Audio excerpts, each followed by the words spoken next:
Sridhar sir, can we start off? Yes, ma'am, we are ready. If all the participants have joined, we can start. I think they'll keep joining, sir. We can start off. Sure, ma'am, we'll start. Participants, very good morning to all of you. We are into the day 5 of the 5-day online FDP by ATAL AICTE ATAL Academy. Today, on the 5th day, the session 1 will be handled by, will be a session on soft skills, and that will be handled by Ms. Rebecca. I take this opportunity to introduce the speaker to the participants. Ms. Rebecca is a pioneer in training and development for more than a period of 13 years. She specialized in module designing for IELTS, TOEFL, GRE, GMAT. She has rich experience in mentoring students across various colleges and universities pan-India. She's also involved with top corporates in conducting workshops on soft skills at various levels. She's also been a writer in different topics. So it's really we are very happy to have you with us, madam, for this particular session on FDP. I welcome you heartily on behalf of my team at the BMS Institute of Technology and Management. Welcome you, ma'am. Over to you, ma'am. Yeah, thank you. Good morning, everyone. Today we are going to see a simple concept of leadership skills. And 1 second, I'm presenting.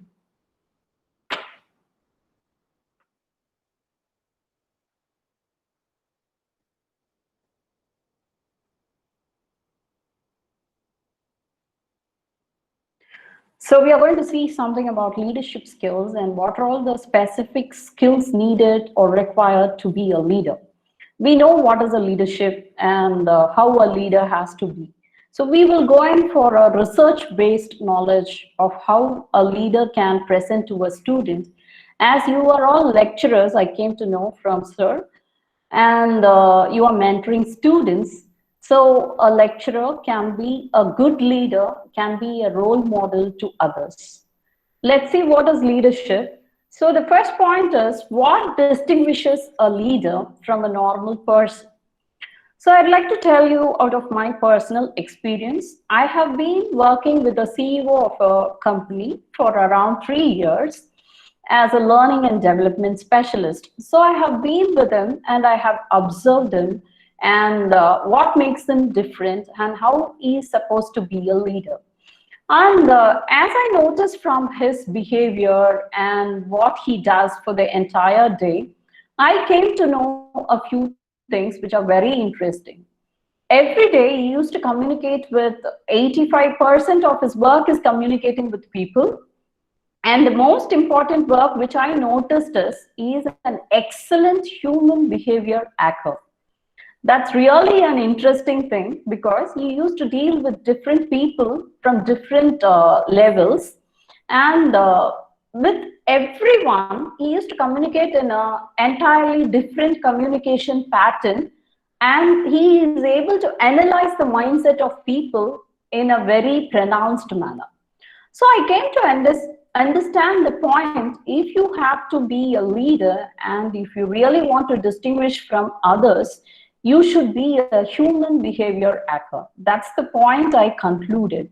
So it's actually an apt point for lecturers and teachers because we are always dealing with humans. We don't deal with systems or lifeless things. We deal with students. So as a noble profession, we should be able to know the human behavior of students. If you're able to understand the human behavior and their perspectives, then you will really shine as a great leader. Leaders are not made. It is only the characters which we acquire and the attitude which we show. Attitude in the sense, it is in a positive sense, I would like to tell. So today we are going to dive deep into the concept of how a leader should be and what are all the specific skills he or she should acquire to shine as a great leader. So this is a very simple concept. Actually, the session is going to be fully based on research. So in Lockerbie, a small town in UK, they did a research. It was a very simple research. They were asking the people who are staying in the houses, a group of researchers, they were requesting the people to keep a board stating that drive carefully. It is a social awareness research, and it is a big board, and out of 100 houses, only 20 people were just telling a yes. Other 80%, they were not interested in this sort of a thing. And it was an analysis actually. They said that no, we are not interested to keep this board in our lawn. Then after that, the next week, again the research group, they went to the same houses with a smaller board, with a smaller board stating the same content, drive carefully. And this time, surprisingly, 50% of the people accepted it, and they said we would like to keep this board in our lawn because, they felt happy about it. And after a week, again, the research group, they went and asked them whether they are willing to keep a bigger board. And this time, the result was amazing, and 76% of the people, they were ready to keep the board because they felt they have contributed a little to the social awareness. And their contribution was, though it is little, it could make a better change. And this is what I would like to say. If you want to be a real leader, you should go with a small S. If you say S for the smaller things, it can create a bigger change. In a time, in a long term, it will create a drastic change. Every leader does this. He goes for a small change to create a bigger change. And as mentors, as lecturers, we will have to go in for smaller changes. So I have been with students for a very long time of different competency groups in different colleges. I would find that students who are very reluctant and not able to understand the syllabus, and those who are not ready to learn, those who do not have an open mind, can be changed bit-sized ideas. So we have to tell them small things to be a great leader. Of course, all the lecturers in colleges are great leaders to their students. It is a conspicuous fact. Even today, if you ask me a question, I would also say some names of my lecturers who have been great leaders. It doesn't mean to be a leader, we should be an international personality. Living among the minds of the people makes a difference. So the second point which I would like to say, this is again a very interesting concept, that is embrace the Pygmalion effect. So what is the Pygmalion effect? It's a very simple concept.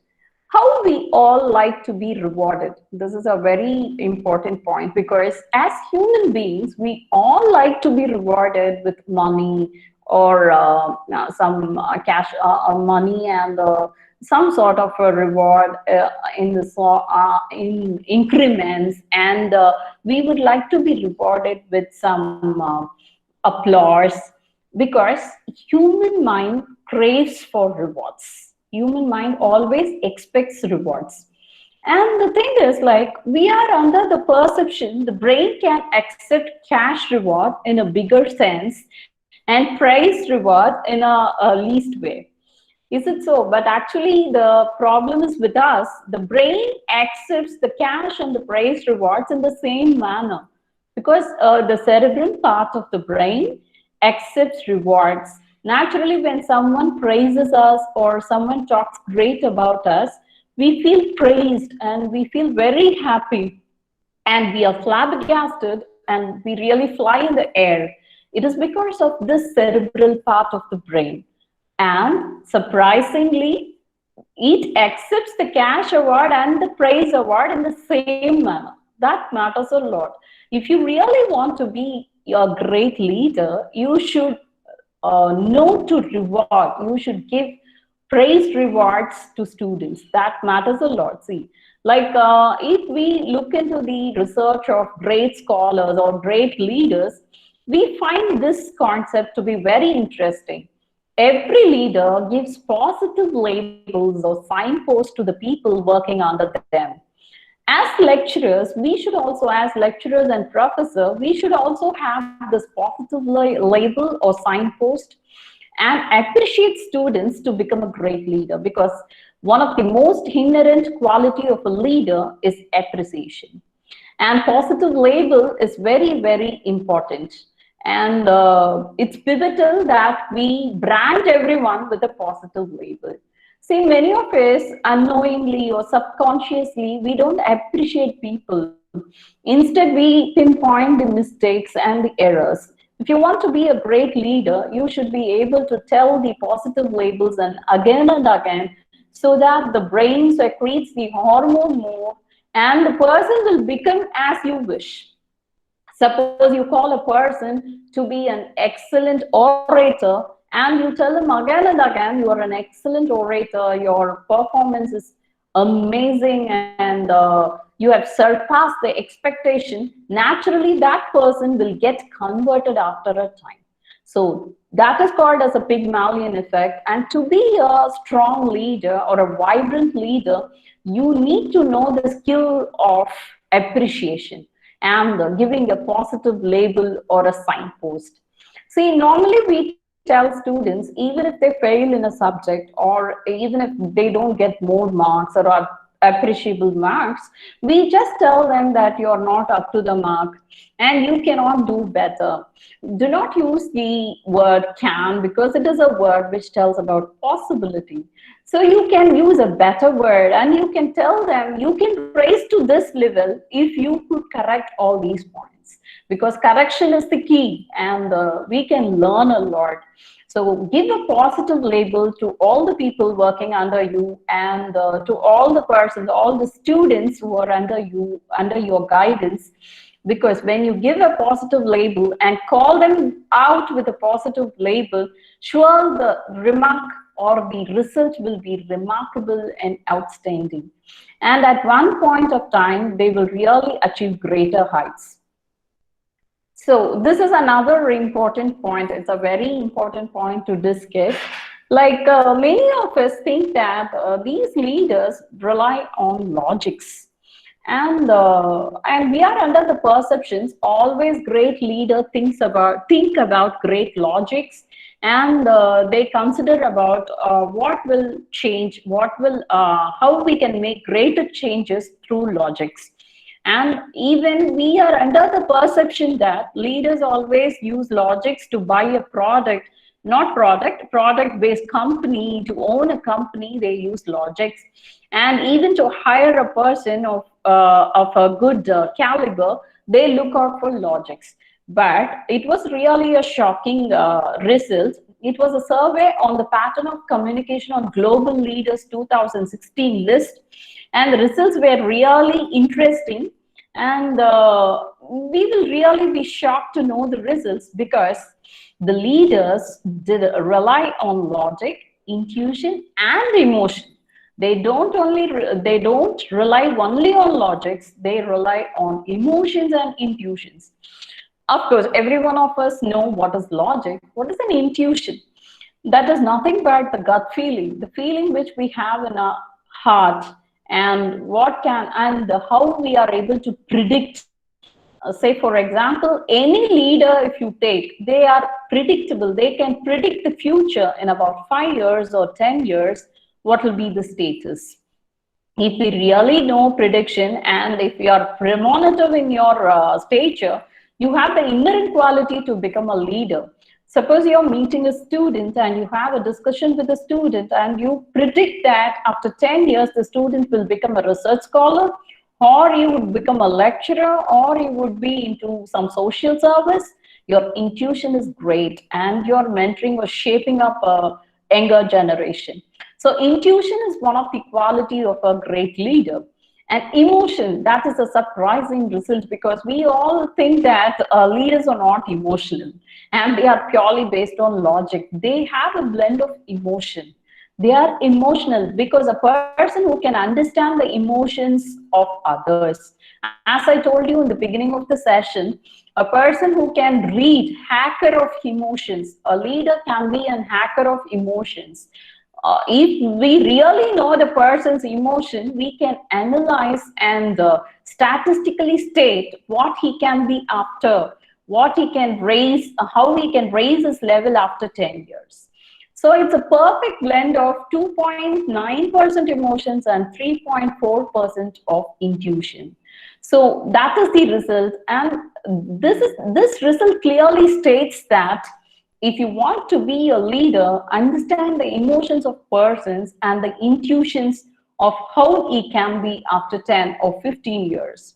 So the quality which we have to possess to become a great leader is logic, emotion, and intuition. And it's a wrong perception that if you are only logical, you cannot become a great leader. If you are logical, you can give statistical analysis, that's it. And this is very important. It's avoid empty calorie time. See, many of us do laborious jobs. We do a lot of work throughout the day.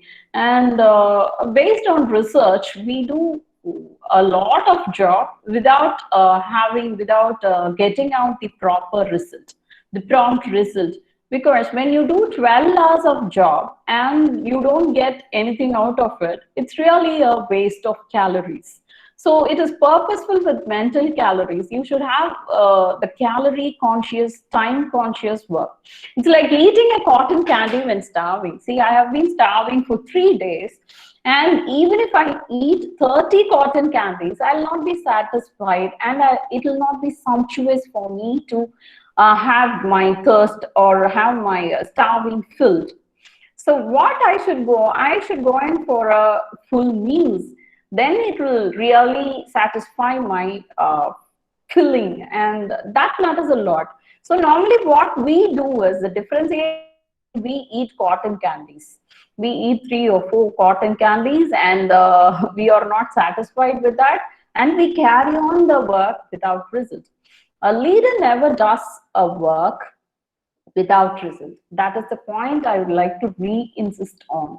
So do not waste time on empty calorie time. Like we always waste time on unwanted things unknowingly. It is not like we are very conscious, we have different schedules and all those things, but still in our daily routine, we waste some time and we have this empty calorie time.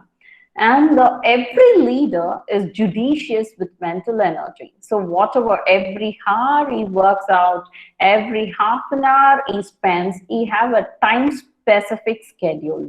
And if he really spends his energy and time for 30 days or 90 days, he would really expect a very good result.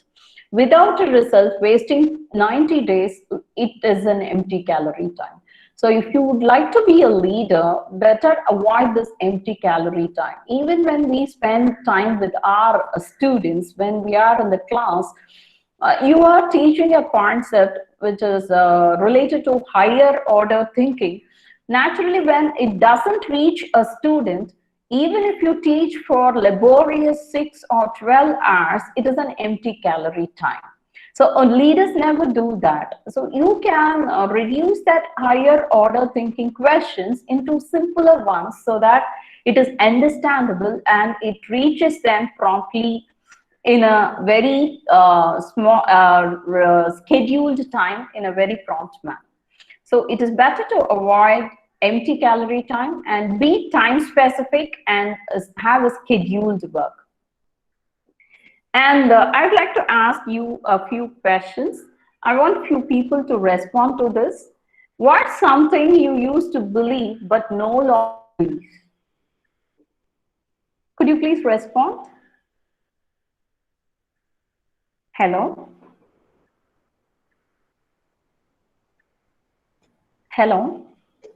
Yes, ma'am. Yeah, I want few people to respond to these questions. What's something you used to believe but no longer believe?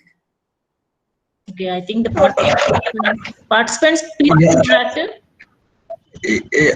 Also, if participants, we can use the chat box. We understand there are lots of participants on the call.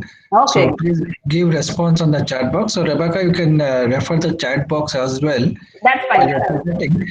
I think participants will respond through chat. Yeah, that's fine. That's fine. So it's a simple question. What's something you used to believe but no longer believe? It's a very interesting question also. So when we think about it, I get a lot of interesting answers. The one answer which I could tell you is like devils, because devils is a logical answer which I used to believe in, but no longer I don't believe on these concepts because I haven't seen a devil. That is the point. It is a logical analysis question. And even this, it's an interesting answer from a husband. Uh, to win arguments, wife, it's very difficult to win the arguments of a wife, right? That is because before marriage he used to believe. I got an answer from an husband in a training. He said that I used to believe that I can win argument with women, but now I cannot believe that, because I came to an understanding it is impossible to win an argument from a wife. So these questions are very, very logical, and always leaders ask behavioral questions. They don't go in for, that's what I say, it's learning of a behavior. A leader is a person who is an actor of a behavior, and it is not that he acts the logics and intelligence, it is secondary. And tell me about your best and worst day at work. Again, this is a very interesting question. And many people say that the best answer would be, I would like to discuss the answer also. It's a behavioral question for an excellent leader.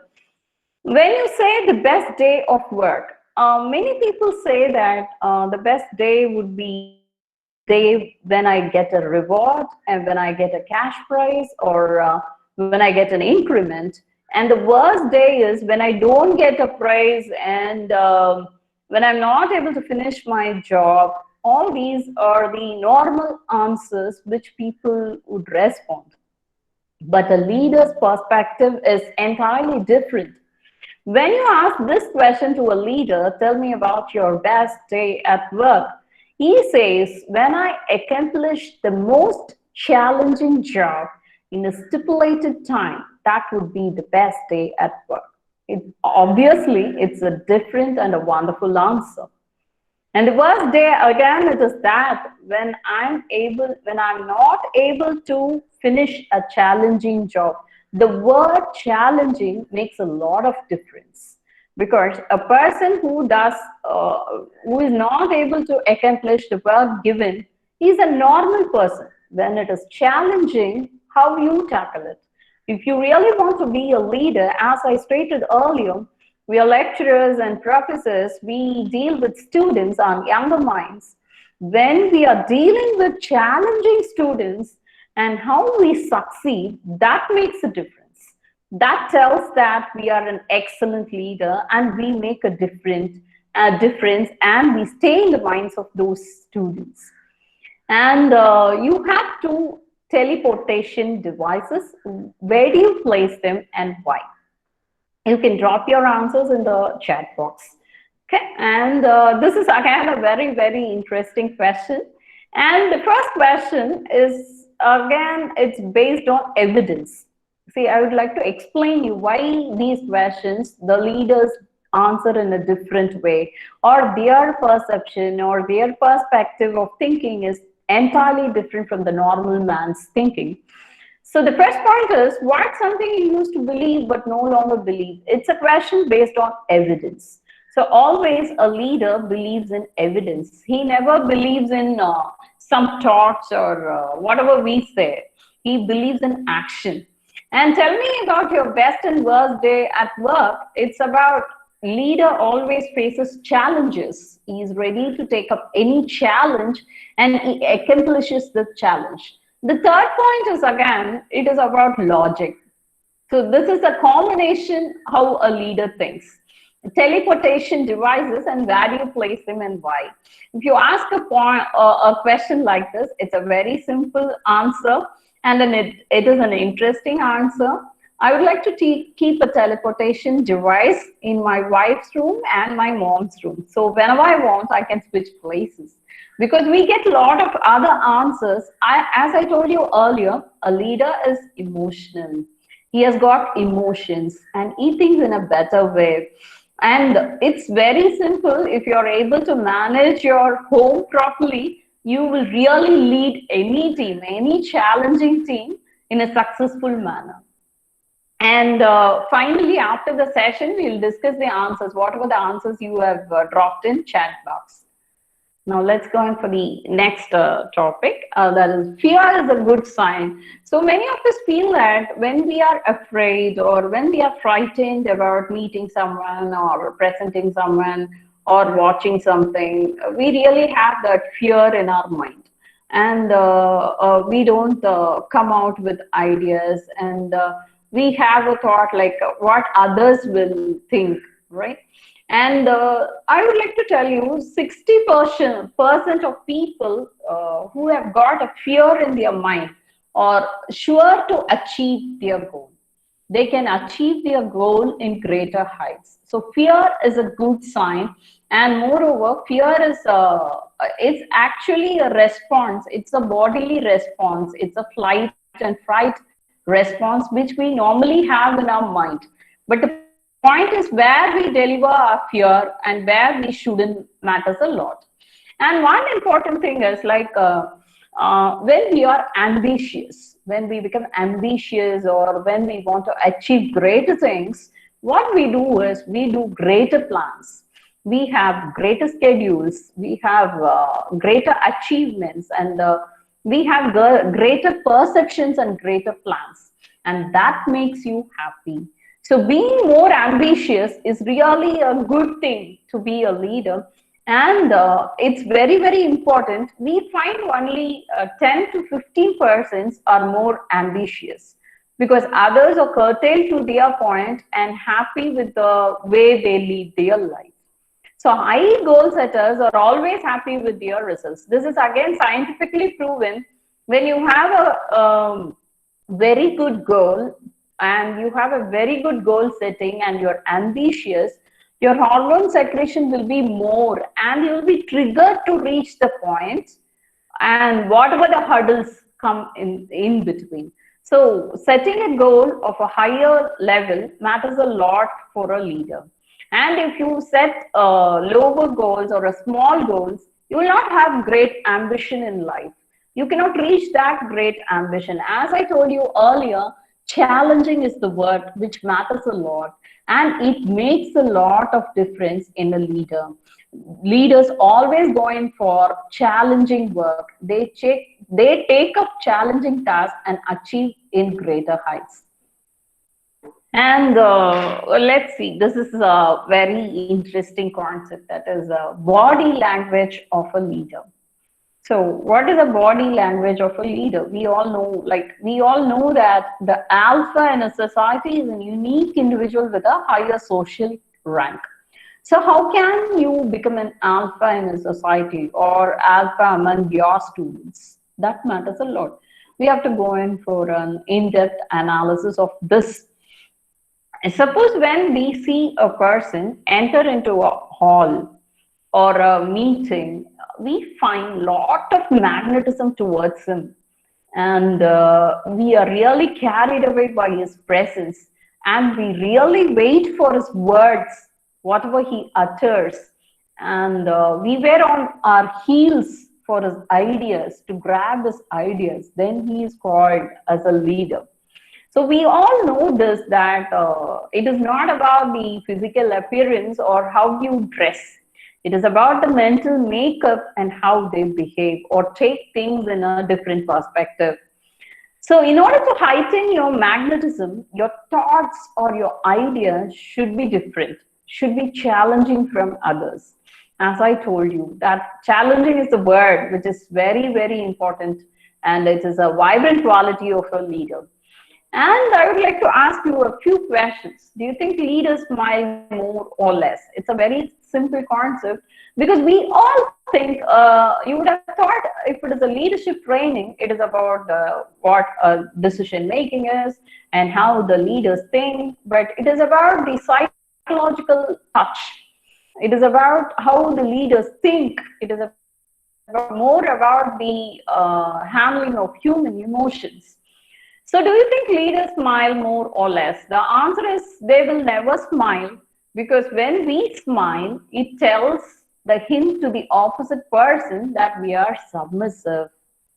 So when we have high, vibrant thoughts and different ideas to be dealt with, we don't smile a lot. We smile very less because we don't show submissiveness. So as a leader, even when you are in the class, we don't smile. As lecturers, we don't smile because if you are really submissive, people do not accept your ideas. And one important quality of a leader is, do leaders move less or more? This is again a very interesting concept to be dealt with. Leaders are static. They stay at a point and give instructions. Because if you really want to be a leader, you cannot go and move, and you can understand the mentality of other people, but you shouldn't go to the level of mingling with them. It is not about the attitude. It is about understanding human ideas, ideologies, human mental makeup. And it is very simple that you stand at a point and analyze people. So delegation of work from a leader happens only when you understand the mental makeup of the workers who are working under him. So it is not that we think like a big institution. See, many of us, we think like the leaders or the persons who are working as a CEO of company, they do not know about the people who are working under them. But it is a wrong perspective. Every leader knows even this layman worker who is working under him, because that's why he's a leader. He's able to analyze, extract skills, and understand in a deeper perspective. And what do leaders do in a first impression? That is very important. A leader never goes voluntarily and talk with a person. He stands at a distance, analyze, and this is very, very important. See, normally when we go in many interviews, they have been asking a question like, when a student climbs stairs and comes for the interview room, they may ask a question like, how many steps have you climbed? Because observation is the key for leadership. If you're a good observer, you can really be a great leader. Observation and analysis are the key skills a leader should acquire. And normally we don't observe people. We just talk with them and just move on. If you don't observe, then you can never be a leader and you cannot lead them in the right path. Okay, and this is an interesting topic. Invest in communication skills. So you may think like communication is a simple concept, and normally we talk, and how it makes a difference, how the communication can be impactful. See, the thing is like normally we are under the wrong perception, like communication is just talking or conveying our ideas. But how do we convey matters a lot. Many of us do not know how communication is interlinked with the brain. So if you want to be a leader, you have to communicate with each and every word with purpose and perception. And one concept I'd like to tell you about communication skills is, it is all brain integrated skills. So communication again is related to brain integrated learning. So how brain accepts a language and how we decode it matters a lot. It is that even when you meet a person, how we present ourselves makes a lot of difference. And they did a beautiful research in one university, that is Washington Seattle University. They did a research in this communication skills and how communication impacts people. They recorded hello, just the word hello, of different people, of around 30 people, and they found out the research. And the research results were very, very interesting. And out of the 30 hellos, only 10 hellos were somewhat good to respond. Other 20, it was not even good to respond. Just imagine that when we are not able to respond, then it's really a bad communication, I would say. But this 10% of hellos were interesting to respond and talk. Not even a word, not even a sentence. It is just a hello. So the modulation, the pitch, and the paralinguistic of a language, of how you present your communication, matters a lot. If you're not able to present your communication in an impactful manner, then you are not a great leader. Because sometimes we are not able to present the sentence in a proper way, we just mismatch the sentence. And we modify the sentence, and hence it reaches the opponent in a very wrong manner. Then the communication is not successful. And I'd like to tell you a few points about communication dynamics. So communication dynamics is again a pivotal point to be considered. So what is communication dynamic? A leader knows excellent communication dynamics. Normally what we do is, suppose if we are going for a conference or a meeting in Japan, so how do we communicate with people? We always think that the way we talk, we convey ideas, that is it. No, it makes a lot of difference. When we communicate with a person in Japan, what we have to do is we have to observe. That is the ethics followed in Japan. When one person talks, the other person should observe. He should never intervene. And after observation, he analyzes and responds. So this is called as communication dynamics. You would think like, why am I talking about Japan? It is about not only about Japan, it is about the opponent whom you're talking to. So when you're talking to an opponent, you should first analyze what is he and where is he from, and then you communicate in the way he understands. That is called as an effective communication. So effective communication is always about communication dynamics, understanding the person who is opposite to you. As I told you earlier, if it is a high order thinking question, how do you minimize it and give it in the easiest way? That matters. That is the quality of a leader, understanding the communication dynamics and presenting in a very perfect, picture perfect manner. So invest in communication skills to become a great leader. See, even today, when I meet students and when I had discussed with them, they used to say the way my lecturer speaks was really awesome, and it always stays in my mind. Because the pronunciation or the paralinguistic, the stress and intonation in his or her speech, it stays in my mind. So it is always good to be your leader, invest in communication skills. And especially, I would like to tell you a small incident which happened. So whenever we watch speeches, whenever we listen to people communicating or talking about a topic, it is not about communication skills or any topic. How do we get carried away by their speech? So it was again a research, and it is a research which I did, and I found out that many students get carried away by the communication with lot of stress and intonation. A person who gives stress in a speech and intonation with the modulation and pitch matters a lot, because we see like in a day and on an average, we meet different people and they communicate in a different way in English, and we come across varied accents. But how it makes a difference? The difference is only with this paralinguistics, with your accent and the way you present your modulation and pitch. So to be a leader, to be catchy and attractive and dominant in your communication skills, you will have to invest on paralinguistic and start the speech in a way you attract others. So that is the key which we have to learn. As I told you, when a leader enters a meeting hall, the magnetism he shows, that matters a lot. That magnetism can be produced only with an effective speech. So it is always good to be a great leader. You have to invest time in improving your communication skills with communication ethics and dynamics.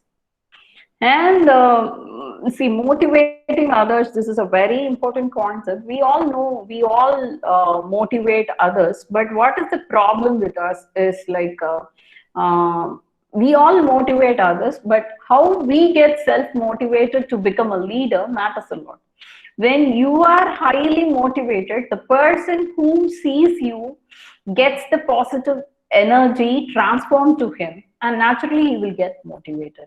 So it is right, like I could tell you a simple atmosphere of a classroom so that it could be easy for you. If you're meeting your students, normally what we do is, even when you're discussing the progress chart of your student, we always discuss about the success and the failures, and we don't highlight the progress. That matters a lot. Even if your student has increased from very low grades, say for example 20 percentile to 30 percentile, that 10% of progress matters a lot. If you brand him or signpost him to be a progressive student, naturally he will make better progress. So that is the quality of a leader.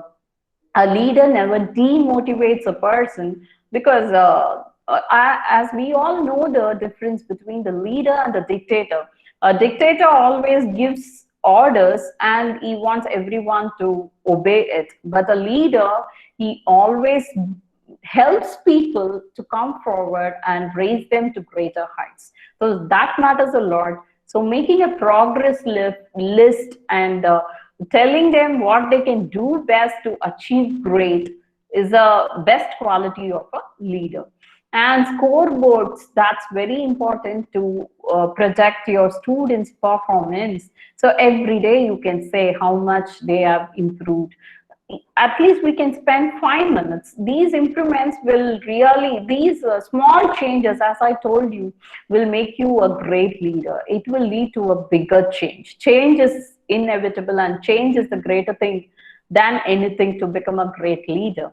And so motivating others, I would like to tell you other points also. We have a lot of self-beliefs and eradicating the self-beliefs and evaluating us in the best possible way will motivate others, and that can showcase you as a leader. I'd like to tell you a very small story, and it's a very interesting story which stayed in my mind. So there were two children, and they were playing, and they were one is of 6 and the other one is of 8, and they were together for a very long time, and they used to play, they used to chat together, they used to do homeworks, they used to do everything together.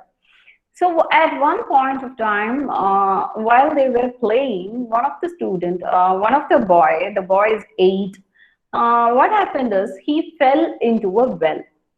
So the other boy, who is 6 years old, he doesn't know what to do, and he was shouting loudly for help. He was just calling people, and being a small child, he doesn't know what to do. Then what happened is, like, he saw a bucket nearby, because it's a well, right? So there is a bucket, and there is a rope. So he would have seen his parents fetching water from the well. So he dropped that bucket into the well, and what happened? He gave his utmost energy to bring that boy outside the well. So he pulled him out with this maximum energy, and finally that boy is out of the well, and they rejoice the moment. Though he is elder, he is 8 years, this boy is 6 years, he is able to make it up, and they felt so happy. And both the boys, what they did is they ran to their home and they told everyone of what happened in the well. Finally, everyone was shocked, and they were telling that it is impossible You cannot lift him because you're only 6 years old. You don't have the stamina to do it. And many people were just calling him and telling him, oh, it is impossible. You're telling some stories, and we don't believe in all these stories because you don't have that much of stamina. One elderly person in that village, when these kids told their story, he really believed that story and he really appreciated them. Then finally, the entire village people went to the old man and asked him, how do you believe this? Because it's practically impossible how a small kid can bring such bigger things. Then the man said, it is done only because no one was around and no one was there to tell that he cannot do it. So we live in a world like that. When we hear a person say that we cannot do it, naturally we cannot do. It's an awesome story which tells that the kid was able to uplift and promote his ability to a greater extent only because there was no demotivators and he was able to do it alone. So that was the important story which I always discuss in my sessions because it's a story which gives us a lot of highlights. Normally when we say, as we are mentoring younger minds, we always tell them, we should tell them the good and the bad, and we should never demotivate them. We should never tell that their caliber is low, they are not able to progress, they cannot do this. So leaders always motivate others, they give hand, they help others and pull them up in their life to make greater changes. So be a motivator to become a great leader so that you can highlight progress in others and you can shine as a great leader and be a role model to others. So, and this is a beautiful concept because I always believe in science integrated with human emotions. Brain believes what you tell yourself. That's a concept because it is programmed by our thoughts. So we have some self-truths. See, normally when you really ask me, what is your drawbacks and what you cannot do, I used to tell a few things. See, even though I take a leadership training, even I will tell a few things which I cannot do.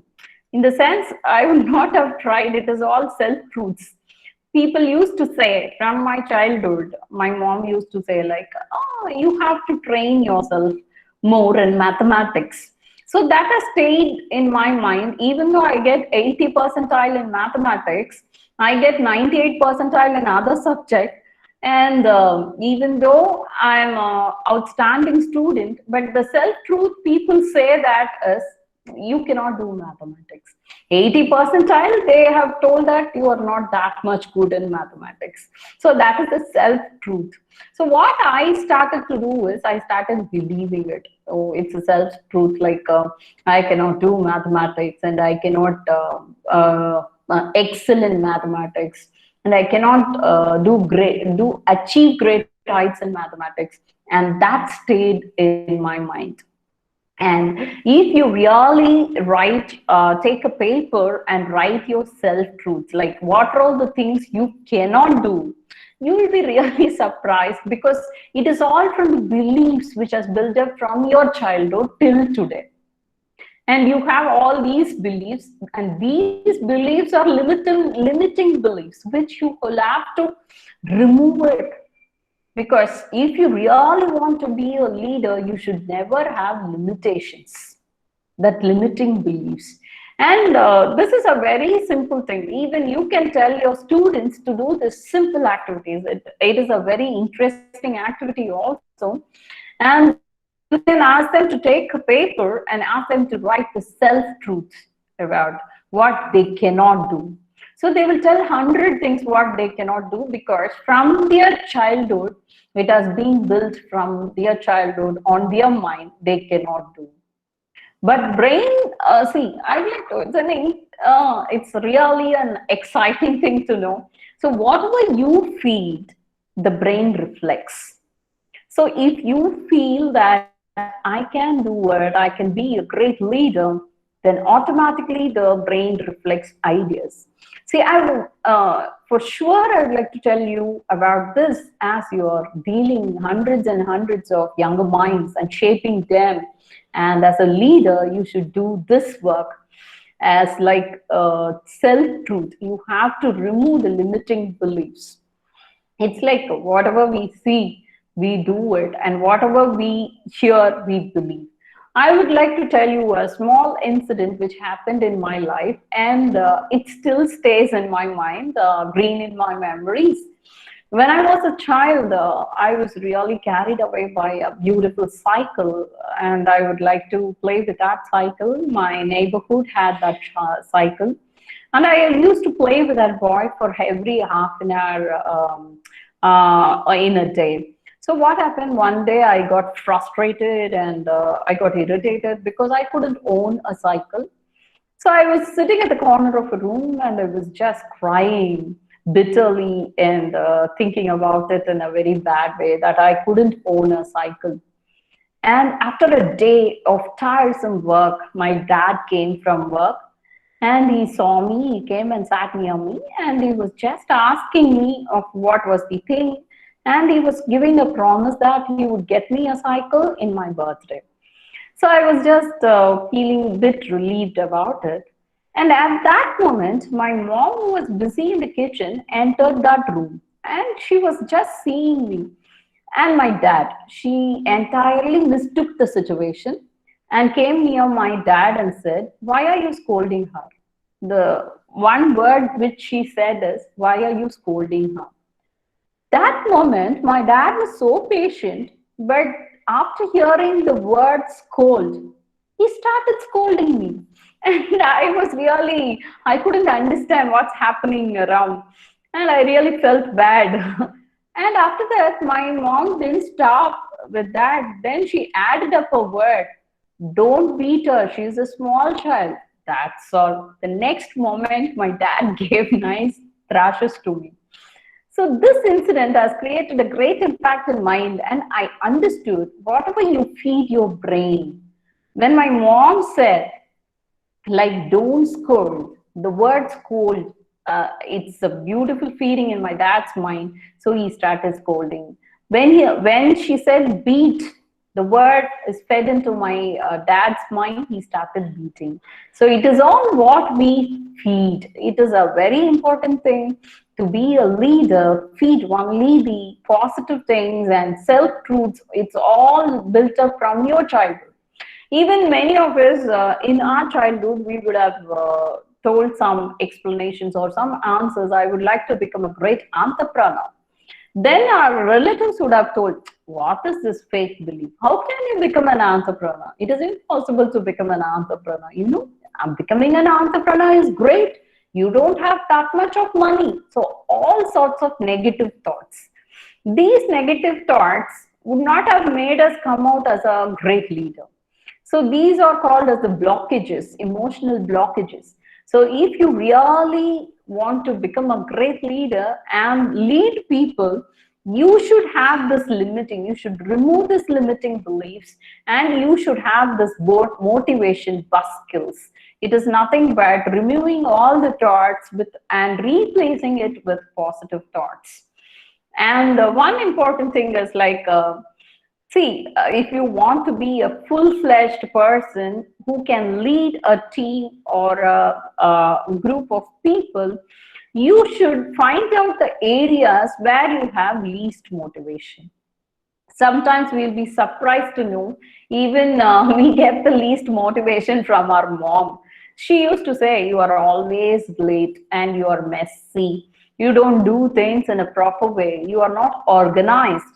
So these words, it always stays in our mind. And finally, we feel that we have that least motivation and we will never get motivated at all. Okay, we are like this. We always do things in a late manner and we will not be able to project out things in a proper way, and it stays with us and we get demotivated. So identify the areas where you have least motivation and try to correct that and change it into positive skills. If you're able to identify the areas and convert it into a positive thing, I can use the word I can, then you really shine as a leader, and it is contagious. Leadership is contagious, I would like to say, because we all love to follow leaders. That is the truth. That is an undenied truth. Like when you say someone as a leader, unknowingly our body, subconsciously our mind responds to the way he behaves, to the way he talks. So I want every one of you to be a great leader to your students so that they imitate you and become great future leaders. And this is again important. A leader never limits wishes. That is a key skill which we have to think about.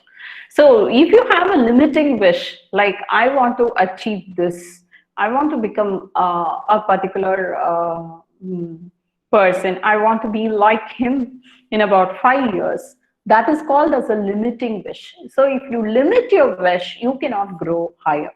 So we have this beautiful if conditional clause in English, if only I was taller. So one of my friend, it's a very interesting thing to be discussed. One of my friends used to say, when I went for a party, people used to say, you look gorgeous, but except for your nose. If your nose would have been more sharp, you would look exorbitantly well.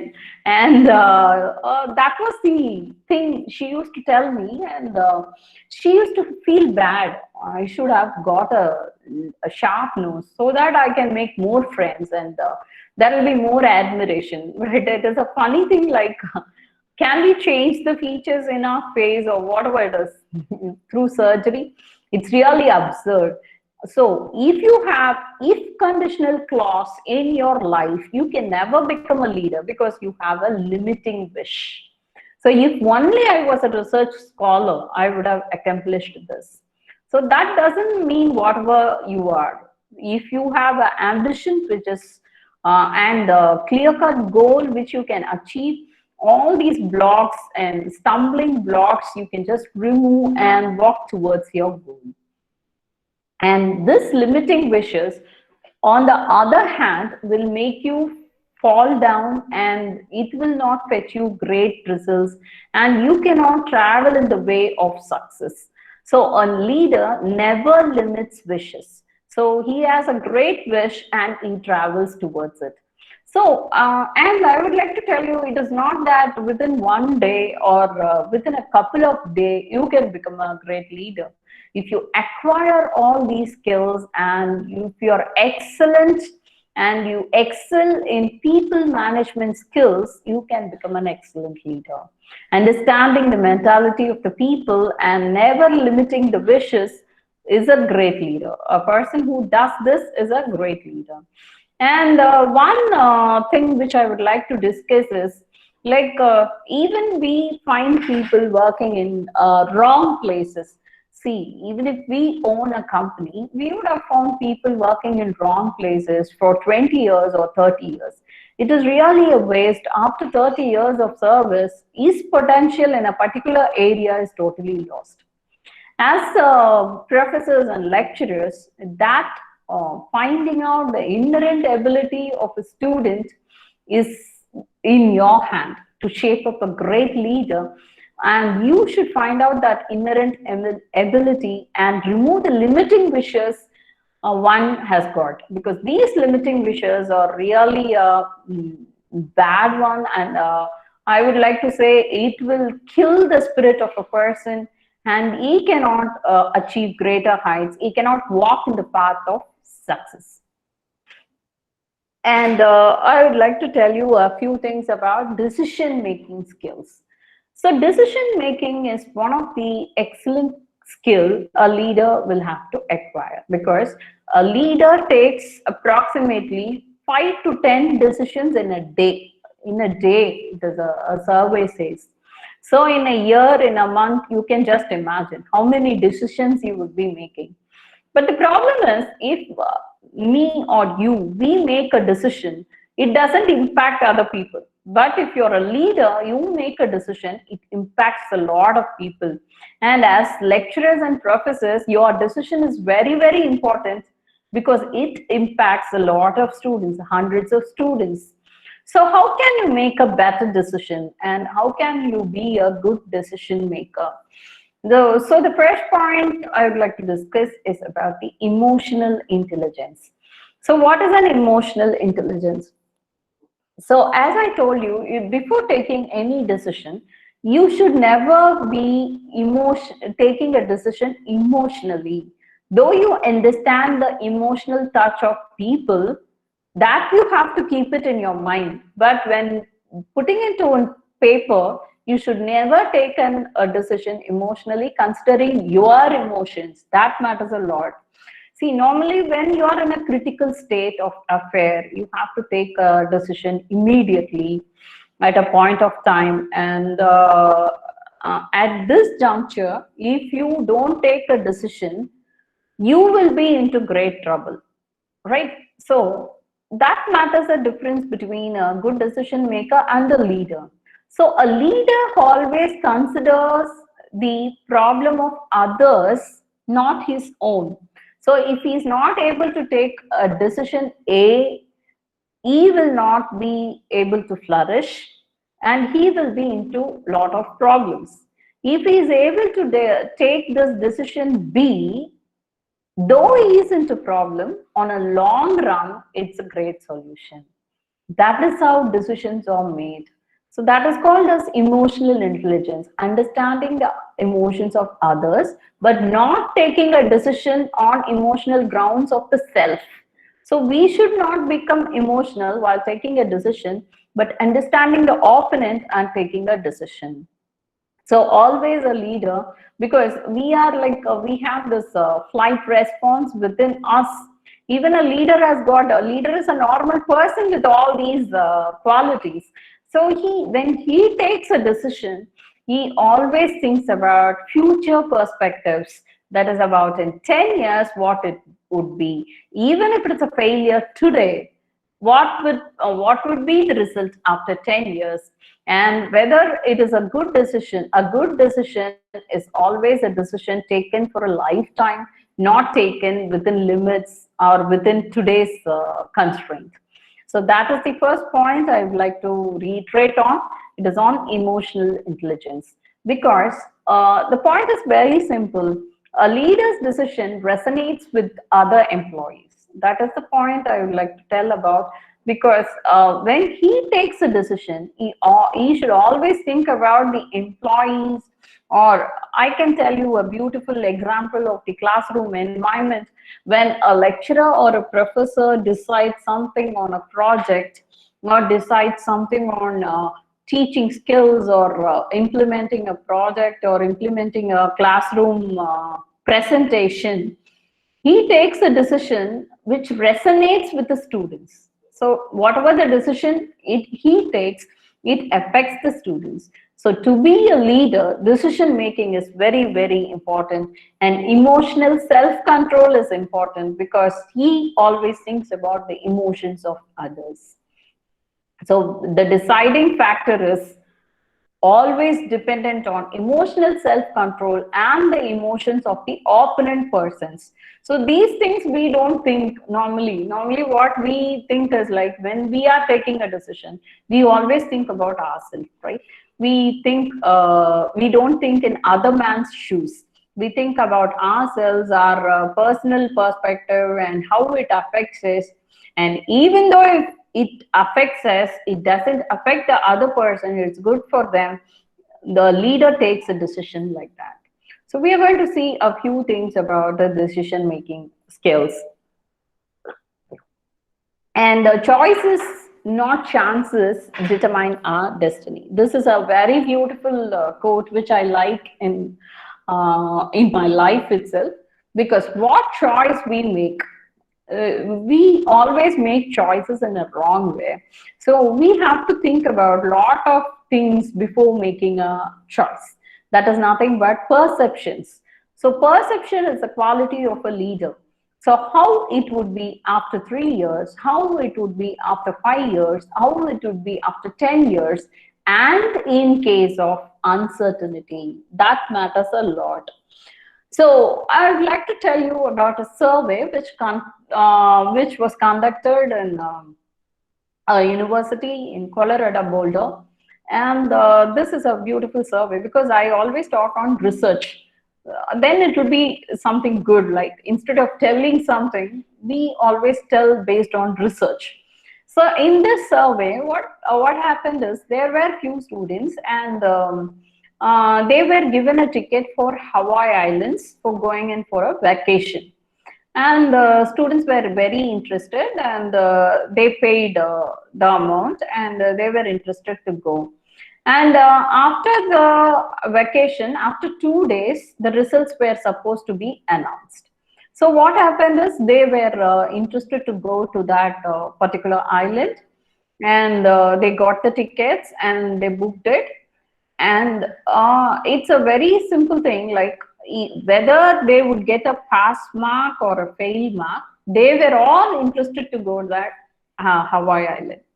The next research was conducted when students were again given with that ticket. But the thing is, there is a small slight difference. The results, like after the results were announced after 2 days, and they will have to go to that Hawaii Islands. But after the results, if they want to go to that Hawaii Islands, they will have to pay $5 extra.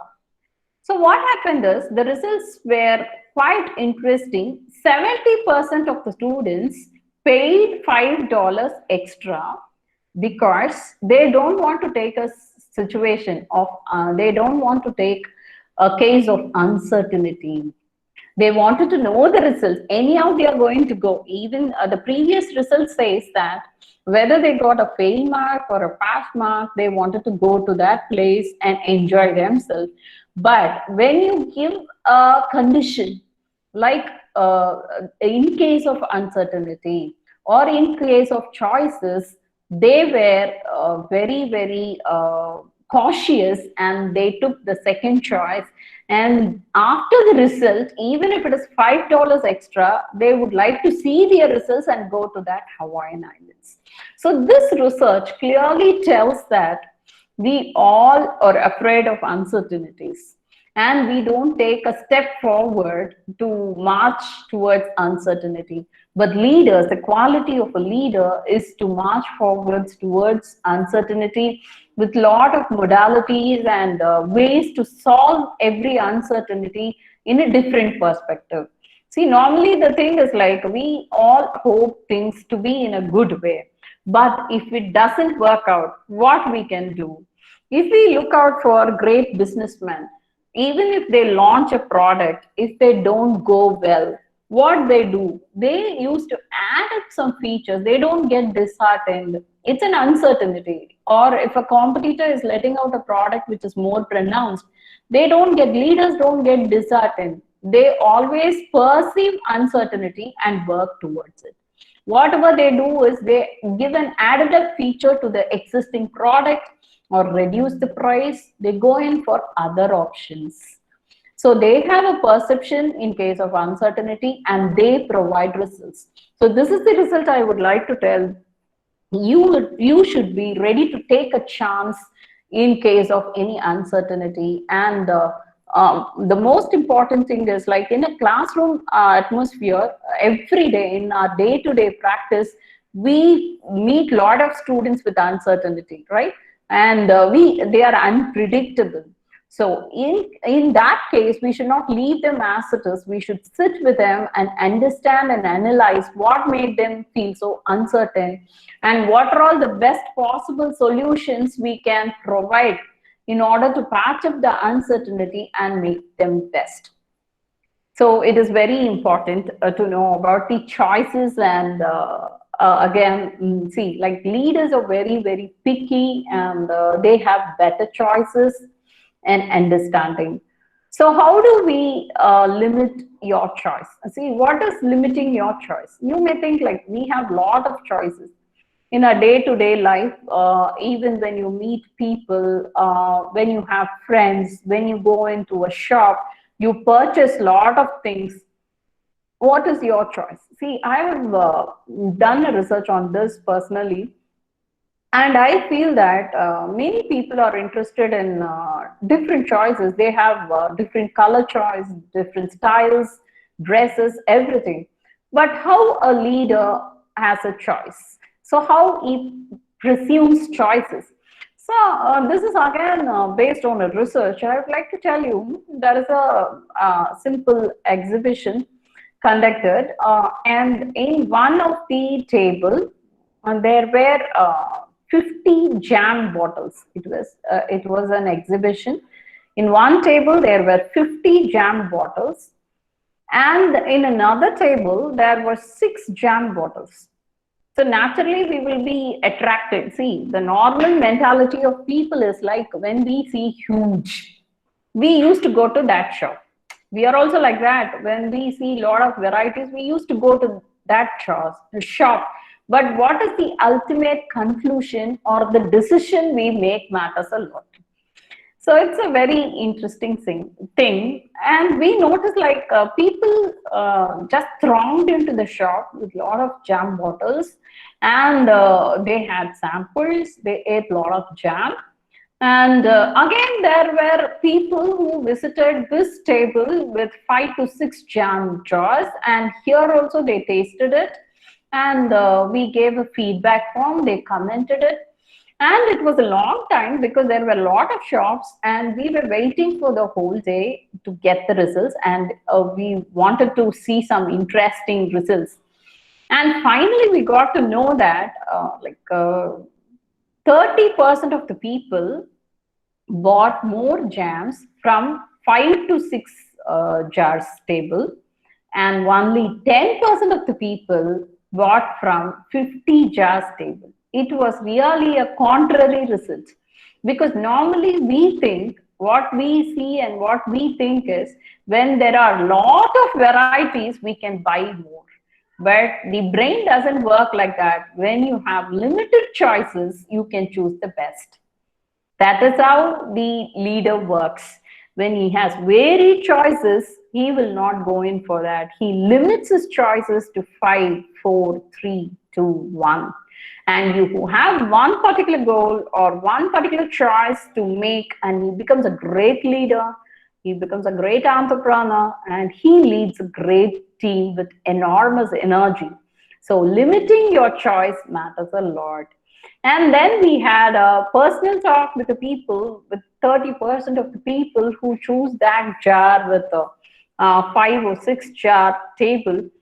And they were telling that when we had 50 to 60 jars of jam, we got confused about the taste, the texture, the color, and the smell. All these modalities, we got confused. We are not able to buy. We are not able to make a decision. When it is a table with 5 to 6 jars, we are able to take a very prompt decision, because the modalities are less and we can do a detailed analysis. When the choices are less, you can do a detailed analysis. When the choices are more or enormous in number, it is very difficult for you to analyze in a prompt manner. So it is always good to limit your choice to particular numbers, and it is always good you have plan A and plan B, not C, D, E, F. So a leader has a plan A and a plan B. For sure, you should have plan B, because that is the uncertainty principle. When it is uncertain, when plan A doesn't work, what would you do for plan B? That is very important. But having a plan C, D, E, so many choices will really confuse you, and you will not have a clear-cut idea of what you're going to do and exhibit. That will be a failure. So even in your classes, when you're handling your classes, when you're moving with your students, you should have different choices of how to handle. But limiting a choice to a particular subject, you are all subject matter experts. So one particular subject, if you're limiting your choice to handling it in a different way, then it will be different. Then it will be more pronounced and it will fetch desired results. So having too many choices of handling with a PowerPoint presentation, it's a simple example. Even when you're handling handling classes with PowerPoint presentations, video, and you are also talking, naturally there will be lot of distraction because the choices are many. Students would be interested to see the video and some will be interested to see the PowerPoint, and very few will be interested to listen to the voice, listen to your voice. So there is a lot of distraction. So research and analysis says that limit your choices to one or two so that you get desired results. And this is the best quality a leader should acquire, that is being intuitive. So what do you mean by intuitiveness? Like, what is your gut feeling? So we always say that we have a gut feeling, but we never give value to it. Some of us, I have met a lot of people in my life being in this training field for such a long time. What people say that intuition is all fake. Like when we feel something, we go in for logical analysis. Even when we go into a shop or peep into a shop to buy something, we don't believe in our gut.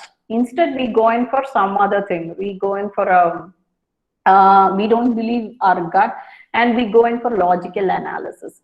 Sometimes we would, when we are selecting a book, when we are selecting, even people, when we are selecting their job, they go in for logical analysis instead of that intuitive thing. Of course, you have to be logical, but how intuition plays a greater role in analysis and bringing out a great result. The thing is, like, when you're really intuitive and you have a perception of how these things would work, and you can, whether you can take it further or not, you have a gut feeling, because the brain as a self-analysis. So don't think that gut feeling is just a feeling which we have. No, it is not at all so. And many of us in our day-to-day life, we used to say, like, today I felt like not going out because I had an intuition I might face an accident. And promptly I would say it is true. Every leader works on intuitions. The research and analysis says that if you are really intuitive and you can predict things, you can bring great results. And this is again based on a research. I would like to tell you, a research was carried out in Pittsburgh. It's about this intuitiveness of people. And it was an exhibition of pictures, drawing, paintings, and people were separated, segregated. A group of people were asked to select pictures on logical analysis, and another group of people were asked to select pictures based on intuitive, their gut feeling. And finally, there would be a comparison. So what happened is, like 30 people were asked to select based on their gut feeling, and 30 people were asked to select based on their logical analysis. So we were having the background check of those people, like what is their professions, what is their how they are able to do it, and we had a background check of their qualifications and their present work atmosphere, everything. And it was a very beautiful result. So what happened is, like these people, which people choose from intuitive, that is intuitiveness of gut feeling, they chose some pictures, and people who have logical analysis and painting knowledge, like how it would have been painted and what is the ink they would have used, and how long did they take to paint. It is a logical analysis. Normally when we buy a product, we go in for a logical analysis, like what is the nutritive content of this product and how it is sold in the market, and all these things we analyze and buy. That is logical analysis. But people who had a gut feeling, just by seeing, they really felt it good, they bought it. And we had a comparative analysis. The results were so interesting, and they found that pictures which has been bought with intuition are really worthy and good and painted with crafty hands. And pictures which are being bought with logical analysis are equally good, but these are extraordinary pictures. These are extraordinary paintings. The paintings which are being bought with intuition are extraordinary. So always believe your gut feeling. So whatever you feel from your inner heart, you have to project it. If you don't project out your inner feelings or listen to yourself, it is nothing but the concept of listening to yourself. So every leader takes up a decision by listening to himself. He listens to his inner voice and then he takes up a decision. So being intuitive is an inherent quality of a leader. If you don't listen to your gut feeling, then it is really, you can never become a great leader. Gut feeling is such an impactful concept for leadership. And even in your classroom atmosphere, when you do some skills for your students, when you are feeding them with a lot of skills, you should be intuitive whether he can perform, what is your gut feeling about it, and how he can be exemplary compared to other students. You can all patch up with this intuitiveness. So the research clearly states the people who are intuitive, who chose something because of their gut feeling, are better decision makers than with logical analysis. So, and I would like to tell you a brief of how leadership can be, what is leadership skills, and so what we have learned today. Leadership is all about distinguishing ourselves from others, and it is about having inherent qualities which others do not possess, and how we can mentor ourselves to be a leader. That is what we discussed in our session. A leader should be logical, emotional, and also he should be intuitive. He should be able to foresee things, and he should be able to proceed in a proper path if he could foresee things. And emotional people are great leaders because it is all about people management skills, and they can understand and analyze what others think in a very pronounced manner, and they can build a beautiful team. So I'd like to give a few points on team building also. See, it's not a concept which is not, it's not a separate concept to be dealt with, because team building is nothing but understanding the mentality of people. So when you allow others to grow, or when you comment on their positives, and when you tell them what can be the best they can achieve, it is about team building. So instructing them and telling about the positives of the persons to make them great in a team matters a lot, and it is a quality of a leader. So I'd like to tell you a beautiful story which happened in a company. So what happened is in a company, the CEO, a product was launched. There was a meeting with the CEO, and the CEO was telling in a meeting about the product, and he was segregating the marketing people to different areas. He was telling about this area, this particular place you can go. After a market research and analysis, he segregated the areas to different people. And finally, he was telling about a particular place, and no one was willing to go to that area. He was really shocked because everyone knew that the people who existed in that area, they were very rebellious, and they were not able to take up, they were not able to listen at all about a new product launch or a new thing which has come into. And one important thing is they are very arrogant, they are non-listeners, and it is the thing, everyone knows that, because they have been marketing representatives, working as marketing representatives in that place for a very long time. And finally, the CEO said, like, if no one is willing to go, let's hire a new person. And he left the meeting. And he hired a new person. His name is Jason. And he gave him some training. And it was the next meeting. He held the next meeting, and he was telling about the research analysis and the reports of the previous marketing outputs. He was discussing the outputs. And the outputs, the first person who got the award and who got an award as the best marketing representative and who has gotten 90% of sales is Jason, he announced. But everyone was surprised, but they didn't know about the place where he went. Then finally, he added that he went to that particular place which everyone rejected. Then that was really a great moment that none of them believed it. Then finally he said, like, then these people who are working around, they were telling that he is a born salesman. He has got inherent salesman skill from his birth, but actually it is not so.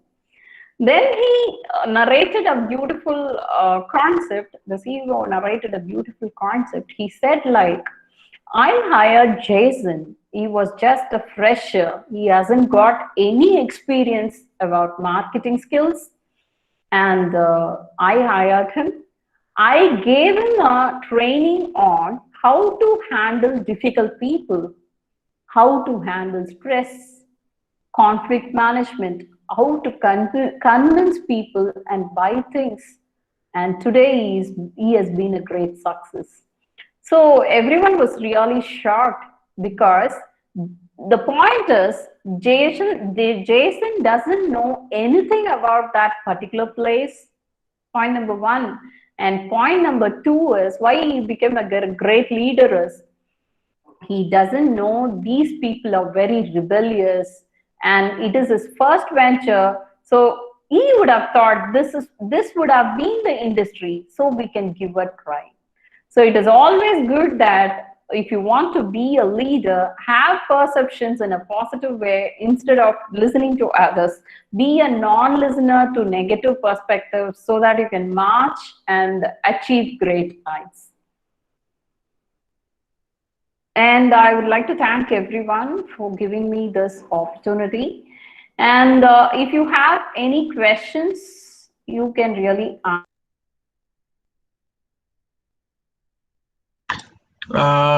Thanks, Rebecca. There are few, I hope you have seen this chat. There are few answers where participants are given. You can quickly go through that in the chat box.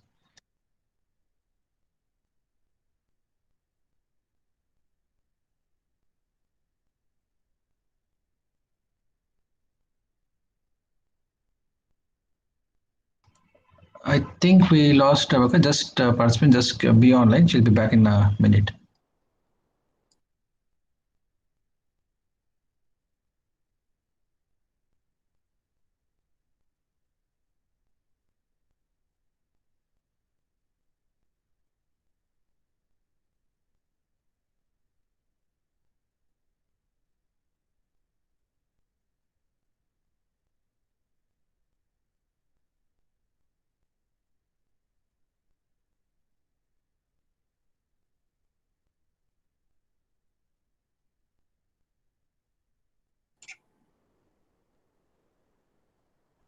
Is she joining back, sir?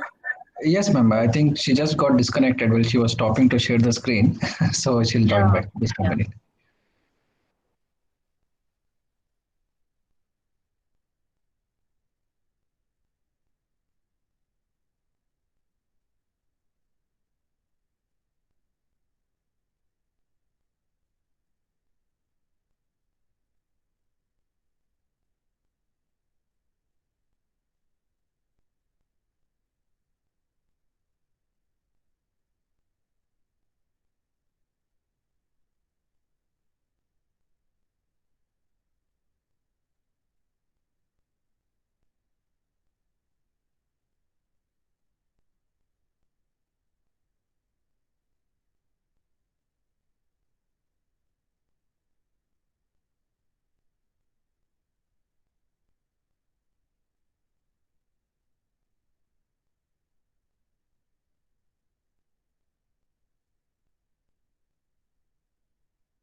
Aparna ma'am, are you getting any message from Rebecca to let her in?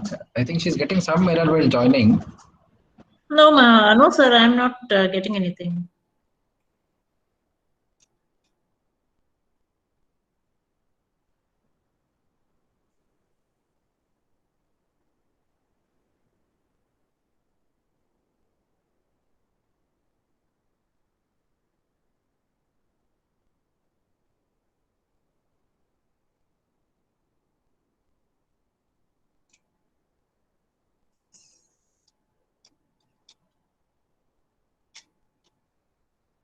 Madam, I guess there is some error that she's getting while she's trying to join. Okay. If we have any doubts, we can connect her again later of the day. Like today we have like 2 to 3:30, right? So I Yes, sir. can ask her to join at 3:30 if you have any doubts during that time. Sure. Or if you're already done, then we can end this session. You want me to get her back by 3:30, ma'am? Participants, are there any queries to Rebecca, ma'am, to the speaker? If anything, then we can ask her to connect back at the end of the next session, that is maybe by 3:30. Otherwise, we can end this session and meet back by 2 o'clock. Okay. I don't. We can end. It seems, sir. There are no questions, I guess, sir. So Okay. that's fine. And on behalf of all of you, I thank Rebecca, madam, for giving a very informative session and touching upon the leadership traits and team building and so on. It is very apt for today's world. You need to really know how we have to be as a leader. Anyway, I thank Rebecca, madam, on behalf of the team at BMSIT. Sridhar sir, I thank you Thank also you, for ma'am. Yeah, being sure. the resource person. Participants, I think we all will assemble again back at 2 o'clock. The session start by Mr. Bharat again. We'll start at 2 to 3:30, and then we'll have the feedback and the assessment from 3:30 onwards. We'll probably wind up by 4:30. Right? Thank you all. Thank Sure, you. ma'am. So we'll meet by 2 o'clock, ma'am. Yeah. Sure, sir. Sure. Thanks. Bye.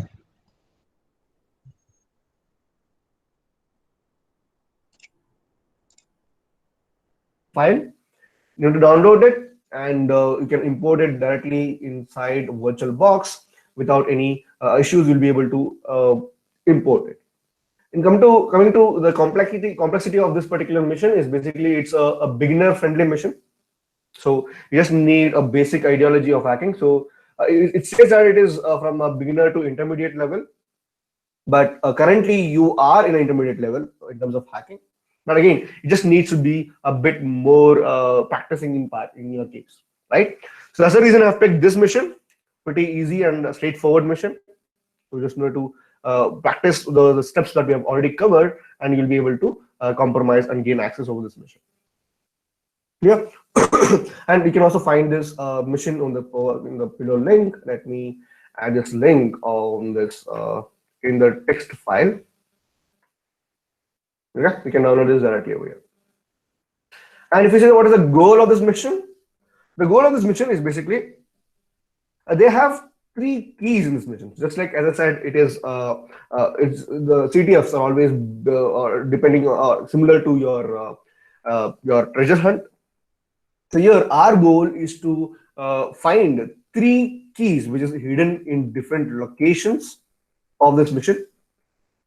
Right, this is what our key would be, and each key will be in a different. It would be in a different difficult level. As you can see here, each key is progressively difficult to find, which means the first key would be easy and the last key would be very complicated part.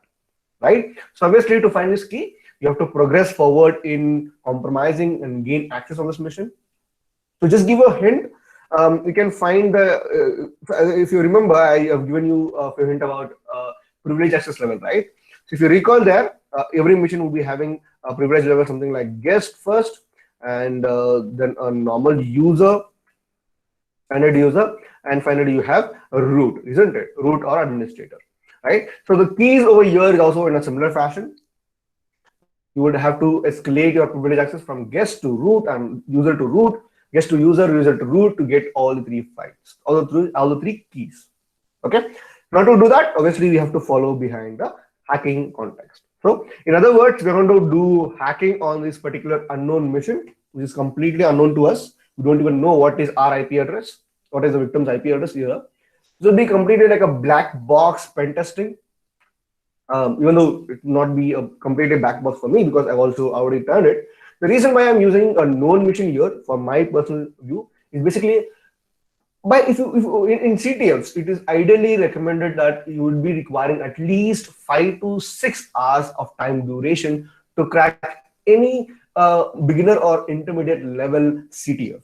Okay, so obviously we don't have 5 to 6 hours here. That's the reason I'm going to show you a generic walkthrough of the mission and what are the places where you need to look forward in every mission.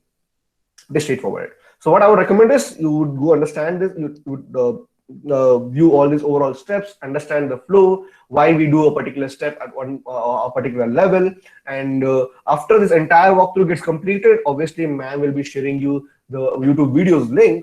Go to the video once again and see and understand the overall flow, and then perform the same attack or same flow at the end of the session. You can perform the same thing in your particular hacking lab, and then when you do this overall thing, overall hack at least like 2-3 times, you'll be pretty much familiar with all the tools and all the commands, and you'll also be pretty much familiar with the entire flow of hacking. It would be like a skill for you to gain forward. Okay, so pretty much is what we'll be doing actually in a real world network pen testing. Yeah, so without wasting much time, let's dive in and let us start working on it. So I'll be performing the overall things step by step, and I'll also be giving you why did we do a particular step one by one. So I'll be specifying the reasons and I'll be specifying the commands, everything. So at any point of time, as usual, if you have any queries, please mention the queries in the chat. So I'll be answering the queries once I complete a particular section in this case. Yeah. So now the only information that I have in my regarding my victim. So that the machine which I'm using, obviously it's Mr. Robot. I have downloaded it, have hosted it on my lab environment, but that machine does not give me anything even if I hosted that. Let me give you a hint that even when I run it on my Kali mission, the only view that I see from my Kali mission is this one. Let me show you that particular screen. Which let me show you a snapshot of this page so that pretty much you can see it. Okay, so good. Where's my folder?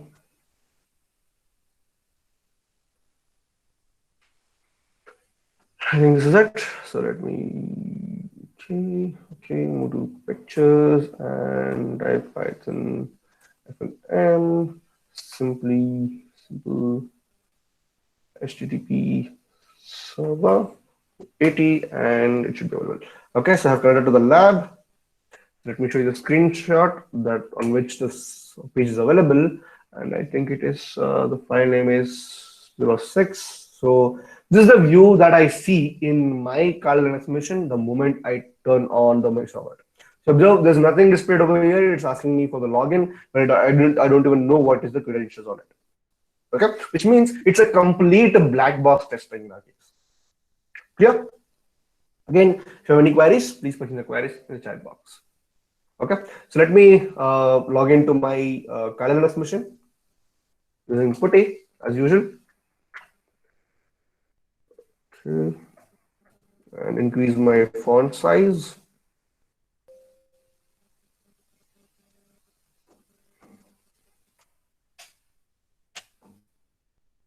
Okay. So as usual, the phase would be always similar. We will be first doing we'll be first performing our port scanning, and then we'll be performing our enumeration, and as usual, we'll be going across with exploitation, information gathering phase, port scanning, enumeration. Obviously, I'm not going to be running any vulnerability scanner here. I'll be doing that manually because vulnerability scanner will take a bit of time. That's the reason I'll be doing that manually. And later, I'll be utilizing I'll be utilizing the exploitation. I'll be using Metasploit and the usual flow as it is.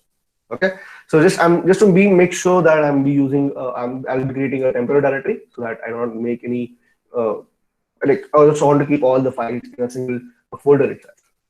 That's simple.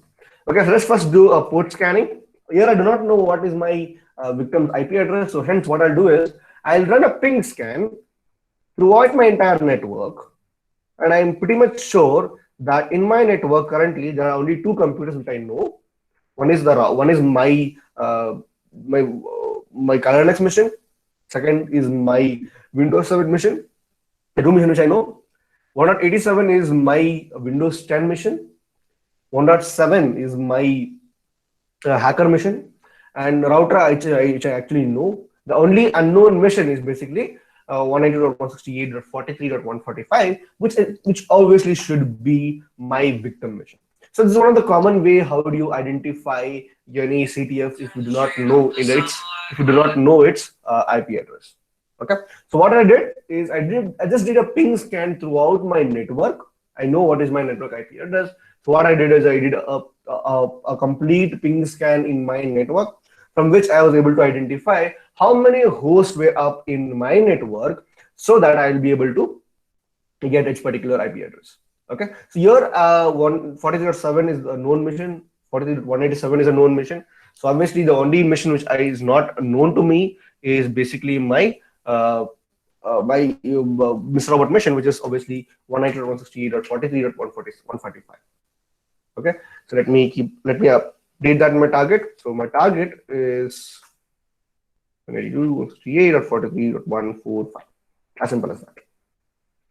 Let's go forward and let us do further information gathering. So here I'll do is I will just do -T4 -A. Here I do not want to waste my time, so hence I'm doing the entire port scan, vulnerability scan, port scan, service version scan, and default script injection scan, OS version detection scan, and default script injection scan in a single command, which is -T4 -A.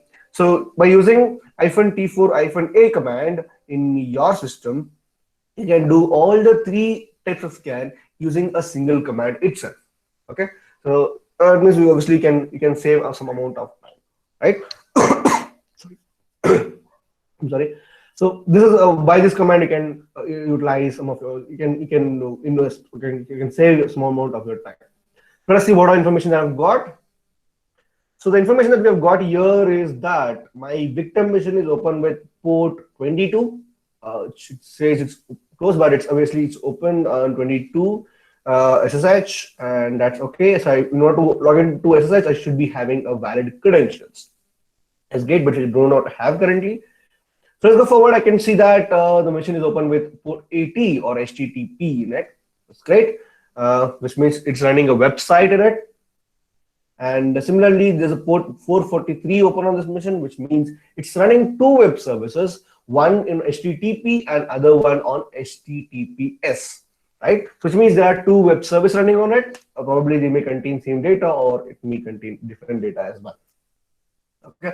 The only information so far that we have got is that my victim mission is running with 3 ports open. So ports open are port 80, port 22 first, 80 and 443. So from here you can identify that it's running in SSH, and port 80 is running HTTP. Or it's running some Apache. Yeah, it's running Apache on it. And 443 is also running HTTP, and basically it's running an Apache version itself. Okay, and for SSH they are running. It's not able to identify which service they're running, but that's what it is. So let us go forward. And since my victim mission is running in HTTP, that means it's a website, right? And what is a common way of accessing a website? Is via a browser, which means I am trying to hack a website here. Clear? So always I would recommend to start sequentially, which means so whatever port is visible to you, first do enumeration on first port, then go for second port, and then go for third port. Which means, so first start with the whichever port is identified for the first, and do a thorough enumeration on it. And if once after doing the complete enumeration on the first port, only then go for second port, and so on. right? So in my current case, port 22 is the first port, but unfortunately, that port is displayed as closed port, which means even though the port is open, I may not be able to perform any much enumeration on it. So hence, let me go for the second port, which is port 80. That is nothing but your HTTP or website. Okay. So let's go forward and do few more enumeration on web server. The very best way, or the best way of performing enumeration on any website is always start from your browser, because a website can only be accessed by web browser, isn't it? So let us type the IP address http://192.168.43.145. So this is our victim. So it says it's a website, but it's running some scripts, which is basically a GIF file here. You can see it's a GIF file, it's just running. So let us see what technologies are running on this particular website. So in order to check what technologies are running or what technologies have been used to build up a website, there is an add-on called Vapalizer. So you can utilize the Vapalizer. This part becomes information gathering. Okay. So here we are doing various information gathering, and we are using an add-on. That is browser add-on called as Vapalizer, which is used to identify the web technologies used by the website or used to build the website. Yeah. You can just go to your Firefox, click on add-ons, and search for Vapalizer over here, and you'll be able to find it in your list. Okay, this one. Since I've already installed it, no need to worry. To access the website, what you need to do is just first need to open a website, and in the right top corner you can find this nice little purple icon called Vapalizer. Once your target website is completely loaded, then click on this Vapalizer. That will give you the list of all the technologies that is being used on this website. Okay, it says it is running Apache web server, blah, blah, things are on it. So the thing that we have identified from Vapalizer is that it is running an Apache website. As simple as that. So here we came to know that the target is running web server equals to Apache. So let's go forward, and so we are not able to, there's no hyperlinks here. Let's say it's just this.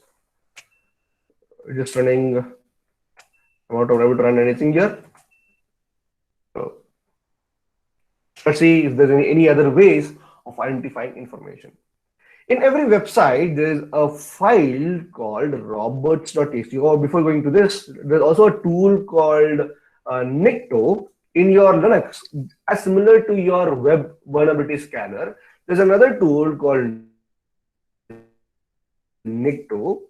So you can use that Nikto to identify vulnerabilities or configuration mistakes that is created by that is existing on your web server. So Nikto is a tool. So Nikto is a lightweight, sorry for my spelling mistakes, AICTE, lightweight web web vulnerability scanner, which identifies configuration mistakes on a website. Okay, so the command to run that is basically Nikto space -h space URL of a victim website. As simple as that. Yeah, so here I'm running my Nikto against my victim, that is my 192.168.43.145. This will take some desirable amount of time, where it will try to identify some information about my target, and it will be able to give me here. Okay, so it will take a couple of seconds. So it has given me information that it is running PHP 5.5.29. Obviously, it's some juicy information. We're able to identify PHP version, that is 5.5.29, where I can search for if PHP 5.5.29, if it contains any vulnerability, I can go and exploit that particular vulnerability. Okay, so let us wait for a while until I see a few more other informations. So your Nikto should be able to give you a few more information. So it's taking a bit of time here. Let us wait for a while. Or you can also use, so here we have two instances of web service. This website, my victim machine is running a web service on both HTTP and HTTPS as well. That is on port 443 and port 80 as well, isn't it? So we can try and, it says they are administrative website running on it. Okay. So you can try to run Nikto parallelly on HTTPS based web instance as well. 168.43.145, hit enter. So it will try to find if there's any issues in this particular thing or not. So I'm running the same scan for two different instances. Why? Because here, if you observe, the web service is running on two ports, port 80 and port 443. That is, port 80 is used for HTTP and 443 is used for HTTPS. So let us scan for both the service and see if we are able to get information in any of the one service. And let us parallelly view data. It says that there is a folder called admin. This might be interesting, which means it is showing us there is another directory in the website with a name as admin. Okay, that's interesting. So that means that we have found that some hidden directory. So we have found a directory in victim website. So we have found /admin/. Okay, let's try this directory in the browser. /admin/ and see where it goes. It goes nowhere. It's into a continuous loop, or you can find it's a continuous loop. So the moment I hit admin, it just goes into a loop. And this, I think, this is the reason why this website, this Nikto scan, has gone into a loop. Okay, that's common. Okay. Okay, so that means this gives us a hint that there might be a few more hidden directories in a website. Okay, so always understand, in a lot of websites, they store some hidden directories. Why? Because they do not want to disclose their private information. For an example, let me take you a very simple example. Let me go to testfire.net, and obviously the only link that is visible to me is a hyperlink that I click over here. But each website will be keeping some hidden directories, and there are two ways to identify the hidden directories. One is that in every website there's a file called robots.txt. Now, what is this robot.txt? So very simple. Your Google or your search engines is used to will try to aim and find out the files that is stored on your website. Right? So let's say I'm hosting a website and I want to popularize my website. That means I have to help Google to come to my website and index all my web page and store in its database. That's the way when someone makes a query, the Google will redirect back to me. Okay, it will direct me directly to me, right? So what if I have some personalized files which I do not want to disclose to Google or any web crawlers? You can do that by specifying your private files inside a file called robots.txt. What websites do is when they build up a website, each website, they will have a file called robots.txt. Okay, and whatever files that you do not want to disclose, let me try my own website. Okay. Whatever files that you do not want to disclose, those files I will disallow the access. Okay, so in every website, roberts.txt is such a file which is used to specify the web crawlers, that is the search engines, to say that these files are allowed. I'm allowing you to access these files, but I'm disallowing or I'm blocking you from accessing these files. Okay, the file where you can specify such type of entry is basically called as roberts.txt. So this is one way to identify hidden directories on your website. In my case, you can see in ACTE you can directly go to. I'm allowing all the web crawlers to access this web page, but I'm blocking every other tools, that crawlers, from accessing these web pages. Okay, so any hacker can easily look into robots.txt and find if there is any vulnerable or if there's any juicy information in this file or not. Yeah. So always when you're trying to hack or when you're trying to pen test a website, it's a worthy to check, or you can have a checklist in where in the top priority should have a you have to always check the file called roberts.txt, which may contain some juicy information about that particular website. Yeah, that's one way of finding hidden pages. I am not yet completed about the second part. I'll come to the second part in a while, but yes, the first way of identifying hidden web pages is via robot.txt. Find hidden web pages through robot.txt in the website. Okay, it's pretty straightforward, and you can even do that with the help of your default browser. You do not require any custom tools for it. So what do you need to do for that? You just need to copy the URL, go to the root directory, and just type roberts.txt, hit enter, and you may find some hidden directory in it. And obviously here we are finding two files, right? What are two files? First file is fsociety.dic, and there's another file called key 1 of 3, which means we have successfully almost found the first key of our target. So let us copy this content into our file. So this is something like information I've got. Let me put the keys over here. So let me put key 1 colon, and let me copy the same thing. Key.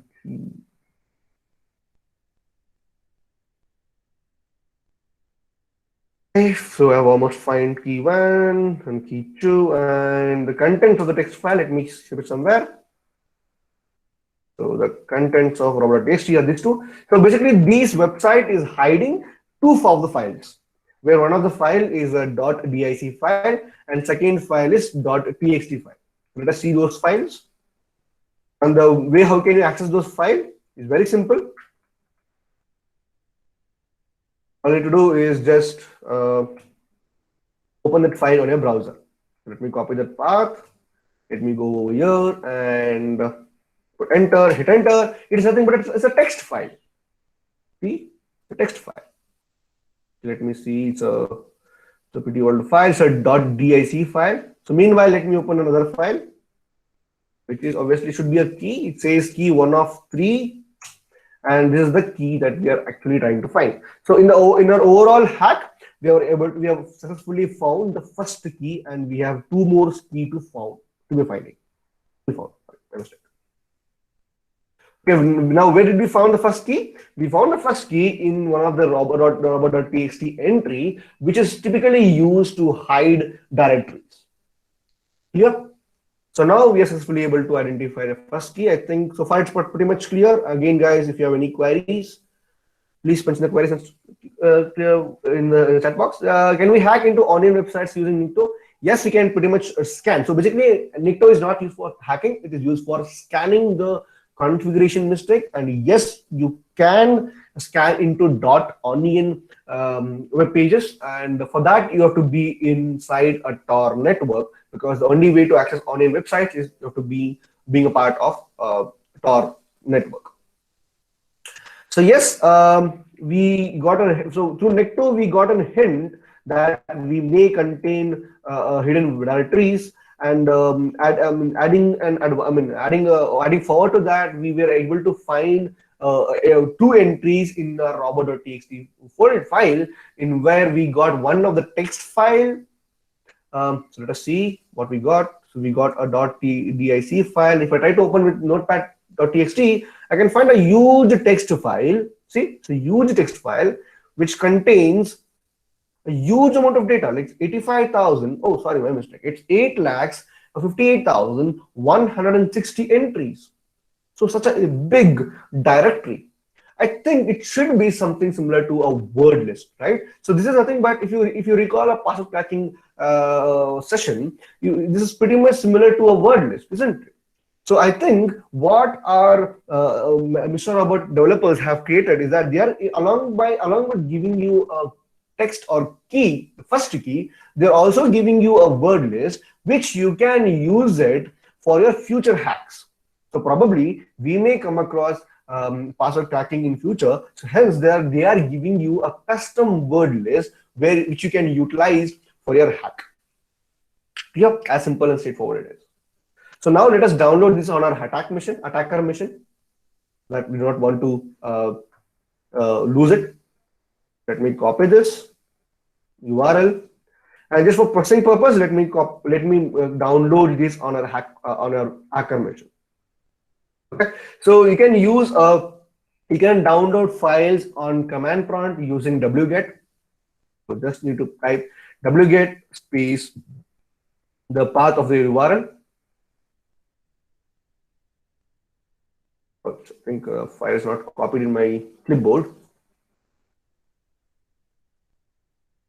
Okay, yeah, there it is. So I need to enter add HTTPS into it. So what I'm doing here is I knew that they are giving you a word list. So what I'm doing here is I'm downloading the word list into my hacker mission. Okay. So just to avoid confusion, let me rename it to a text file, something like pwd.txt. I'm just making a copy. Okay, so what I did here is I made a copy of the dictionary file into a text file. And let us see how much words does it contain by using wc-l. So a wc-l gives me the total word count. Okay, so it's a very huge amount of word count, right? So 8,58,160 words. That's a very huge word list. What you can do is, this word list may contain duplicate word as well, isn't it? So let's do one thing. Let's try to sort this in such a way so that I can remove out some duplicate words. So for that, the command we use is this one, sort -u and unique. So you can pass on your word list into this case. So what it does is, basically this command will first catch the pwd.txt and sort it with respect to unique, or it will sort it with respect to in a ascending order, and unique will only pick up the words which are unique to each other. So let us see how many words we can eliminate. Hit enter. While it will perform its operation, it's done. So what I've done is I've created the sorted file into temp.txt. Now let me see how many words did I reduce it. And if you observe, it's a very shocking term that previously we had 8,58,160 words. Now, because I have removed out all the duplicate words, now the word list size has reduced to 11,451 words. That's a huge amount of comparison. You've almost kind of decreased the word list size into 1.5%, almost approximately. So which means we have reduced a word. So this is another lesson for us, that whenever we download a word list, always make sure you remove out the duplicate words. The command to remove the duplicate words are basically cat. So let me put it into the same words. You can also do it this one as well. I'm cat sort -u/unique part into pwd.txt. where this is the dictionary file that you downloaded, and this is the new dictionary file that we have created. So what we did now, so far what we did is we identified what is our victim's IP address. Then we found out how many ports are open on the victim machine, and then we found out how many. Then we found out that how many hidden directories are available here. So we found out few hidden directories, and through hidden directories we found out 2 files, where one of the file was our actual key, and second file was a dictionary file which can be utilized for a future password cracking purpose. Okay, and yes, after that we saw that the dictionary file was a very huge file. So we thought of that this file may contain duplicate entries. So we cleared out some duplicate entries, and we got to know that we have reduced the file to a 1.5% of the actual word size. Yeah. So now this made us to some extent. So now let us get back to our initial phase. So if you recall, we saw that there were some hidden directories in this website, right? Isn't it? And through roboto.txt, we found a few of the hidden directories, but hidden files, but we may still have few more hidden directories in this website, isn't it?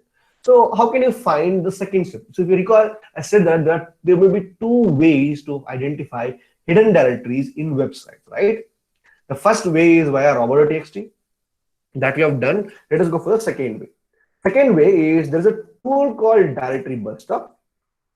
What this tool does is this will help us to brute force directories, and that will show you the few of the common directories that is available on a website. So in other words, you can whatever websites you try to hack. So as soon as you find a website, just run it against Directory Buster.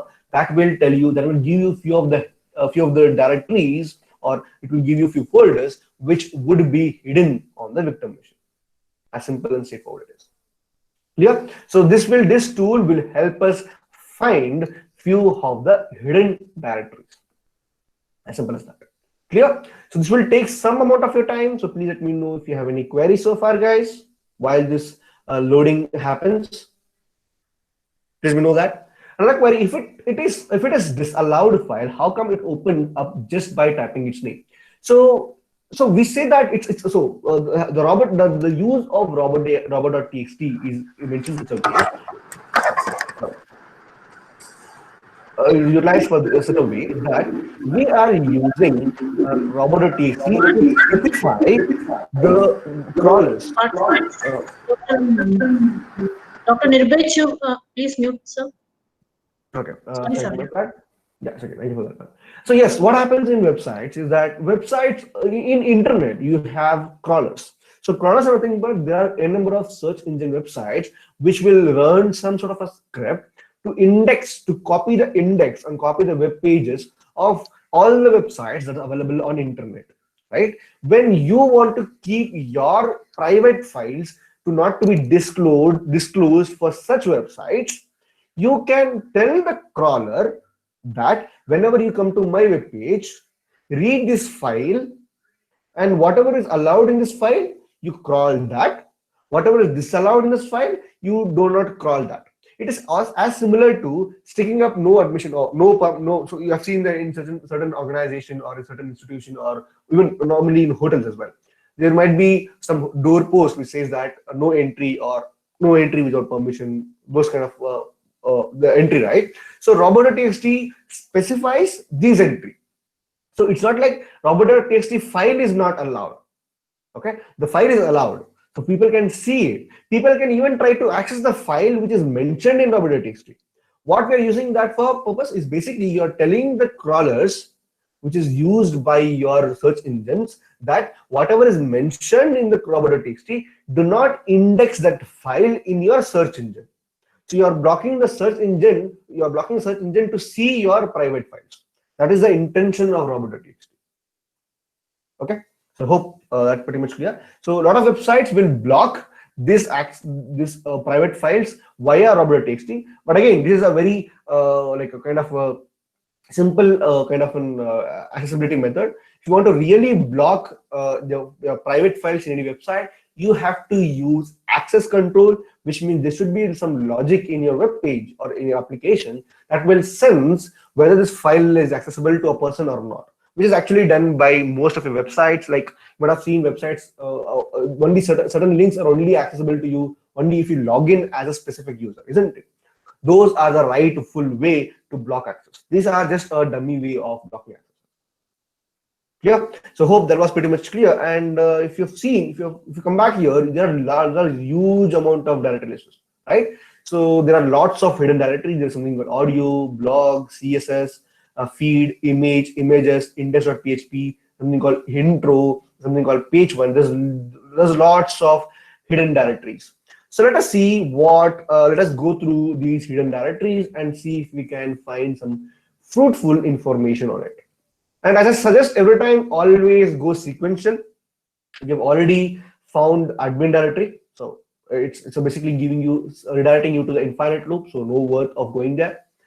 So let me resize my window in such a way so that I can easily go through the hidden directory. So first hidden directory is 0. Let me see if it contains any fruitful information. It's giving me a blog. That's great. So you can see that this website is running a blog, and to a wonder, it is nothing but it's hosting a WordPress website. Oh, okay, which means that this website is running a WordPress. And from Vapalizer, we can clearly see that this blog is running upon a WordPress CMS. And if you recall my yesterday session or day before yesterday session, when a website is built over a WordPress or any content management system, those content management system will be having a login page. And if you are able to crack the password of the login page, in such cases, you will be able to crack the, if you're able to crack the password, then in that case, you'll be able to crack the admin access of the website. And similarly, you'll be able to gain the server's access as well to an extent. Clear? So now we found that this website is running a WordPress, and to relate this, we also have a word list. So in this case, what we can do is we can utilize the word list that is given to us, the word list which we had, and along with that, we can also we can try to perform password cracking on this WordPress website. And obviously, probably because we have got the word list from the same provider, from the same developer, there might be a valid password, which means we should be able to gain an administrative access on the website. Clear? This makes sense? So it's great. So how did we identify that it's running a WordPress website? Now, because there are ways how web pages can be hidden, we use robot.txt, through which we found the text file. Now, because there are ways to hidden websites, we use directory buster or DIRB to see the hidden files, through which we were able to identify some folder. When we access that folder on your Firefox, we were able to easily identify that there is a WordPress running on it, that too version 4.3.24, and due to this, we are able to identify which we will identify this running WordPress. Now, since we have a word list, we should be able to crack the password. As simple as that. Yeah. So what is a login page? So login page usually it would be wp-login.php, and we should be writing that to login page. If I see, and I should be able to see, you're able to see the login page. So from this, we came to know it is running a WordPress page. And since we know that it is running a WordPress page, we know that every WordPress web page will be having wp-login.php in it, which obviously means that we can, if we crack this password, we should be able to gain administrative access on this website. Yes, does someone have any queries so far? Yes, and if you observe that even our directory buster is able to show us that we have robot.txt. See, it's able to find us. And it's also able to find us that it is running, the website has wp-login, which means if you do not find any hidden directories anywhere, you can just run directory buster as it is, and from the directory buster will be able to give you the hidden pages. So from here, we are able to, from the directory buster itself, we are able to find out robot.txt, and we are able to also find out wp-login, WPF1 login, which redirects to the login page. So pretty straightforward. Clear so far, guys? Any queries so far? Great. So let's go forward, and we'll stop the directory buster here because we have whatever we want. So we have identified that target is running WordPress version 4.4.3. So to our unfortunate, so here in our case we have a tool called WP scan, which help us to perform online password cracking. You could utilize that, or you could utilize burp suite for identifying the rightful password. But to be more practically speaking, in our case, we have around so we have around how much passwords? We have around 11,000 passwords, right? So practically it will take at least 30 minutes, even if you can run password cracking here, because we do not know, we neither know what is the right password, we do not know what is our username as well. So in this case, to crack this password, it will take at least 1 to 2 hours in the given word list. So what I'll do is not to minimize the amount of complexity. So let me limit, because since I have already know the password, let me limit it to only the password which is available, which is available on this website. So let me save it. Let me go to temp. So let me remove all the other things. Let me remove PWD. So in this case, I'm just using a back trick here. If in real world, when I was trying for the first time, I waited for 1 hour. I think it was 1 hour to crack username first and then to crack passwords. But since we don't have that much time, I'm going to be doing a bit of trick here, and I'm going to be removing the passwords that does not belongs to the password category. So let me remove the unnecessary things. So I'll be performing a few trick here. That is, I'll be using the word list, which only valid for our credentials. Okay, so I'm going to doing a back trick over here. Watch. Okay, what happened here? Only socket using, my mistake. Let me use a different port then.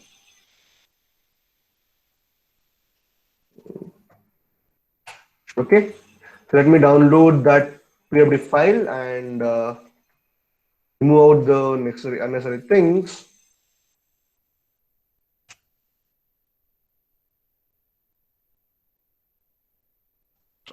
Let me save this file into desktop under pwd.txt, and this website, just a back view on it. So this website, the username and password both start from E. So let me eliminate everything else apart from E in it. So it will reduce the time for us. Since I already know the username and password, that's why I'm doing this. I'm going to do this, but in the real world case, we have to obviously wait for the amount of time this password cracking runs. Usually, password cracking will take some amount of time. It may be hours, it may be even days sometimes. So we have to wait for that particular amount of time. It's available. There it is. I've removed it. So let me do the same thing in that particular mission. Just give me a sec. Let me do the same thing on that case. Will I save it? I did save it on Mr. Robert. Just give me a sec. Okay. So and I'm removing everything that does not, I'm removing anything that is, I'm removing all the text before E, and I'm only saving the text. Why is this not copying that? It's okay. Just give me a sec. Let me.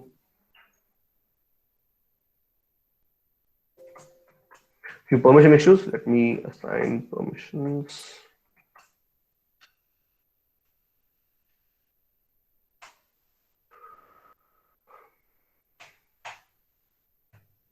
Should be able to edit the files. Just give me a sec. I'm trying to edit the file and remove out all the text apart from E.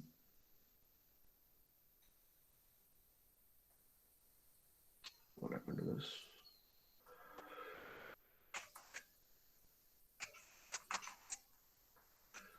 Okay, should be able to read the file.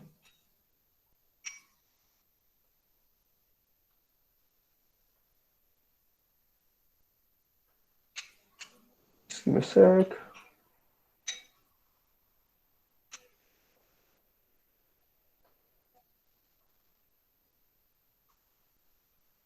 I'm editing that particular file to remove all the things that is not does not start with E.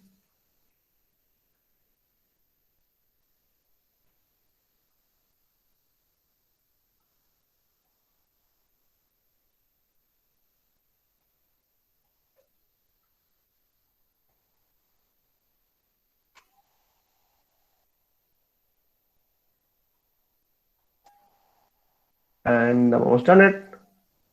And here we go. Okay, so now I have edited the file, and now if I see the file size,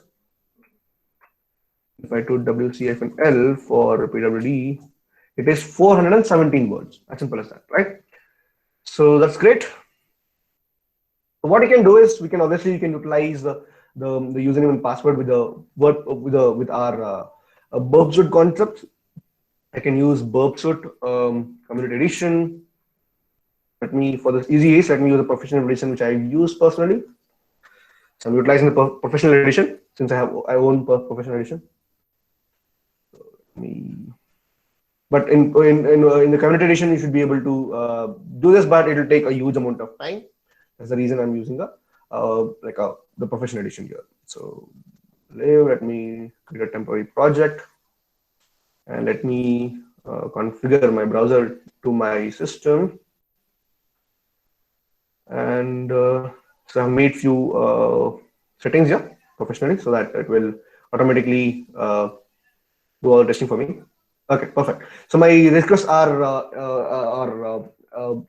already configured my system to run to capture all my requests, to intercept all my requests. So I'm following the same mechanism that we already used. I'm opening the website, the page.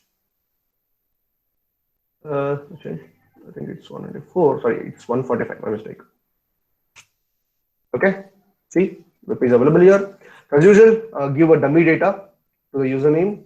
Let me put test1 and test2 here. Hit a dummy data over here. Now it says invalid username. So when you say it is giving me invalid username, that means if I give a valid username. So here in this case, I have given I do not know what is the username and nor know what is the password. But here it is giving me that it is invalid username. That defines me that if I can enumerate the username in the website, which means if I give a valid username, it will try to identify that whether this is a website is a valid username or not. Which means, in other words, I can try various combination of username in a separate term. And if my username is valid, it will say that this is the password for the given username is wrong. Okay, so let us do one thing. I've already captured this request. As usual, let me move it to a intruder. Okay, and here I will clear out everything, and I will select only the username part. Only the username part. I stick with sniper because here my first step is to identify the username, the valid username. So usually this is I've already shown you guys how do you do this in the online password cracking, so it will not take much time. So since I'm using a professional version edition, so it will take a very less amount of time. And usual, obviously, if my password is right, if my username, for whatever username is right, it should give me it should give me a different length. And fortunately, we are able to do that here itself. See, so we have got a valid username for Elliot, ELLIOT. And whichever parameter I'm passing as ELLIOT, it is giving me a different length, and for others, it is giving me a different length. Okay, as simple as that. Here is.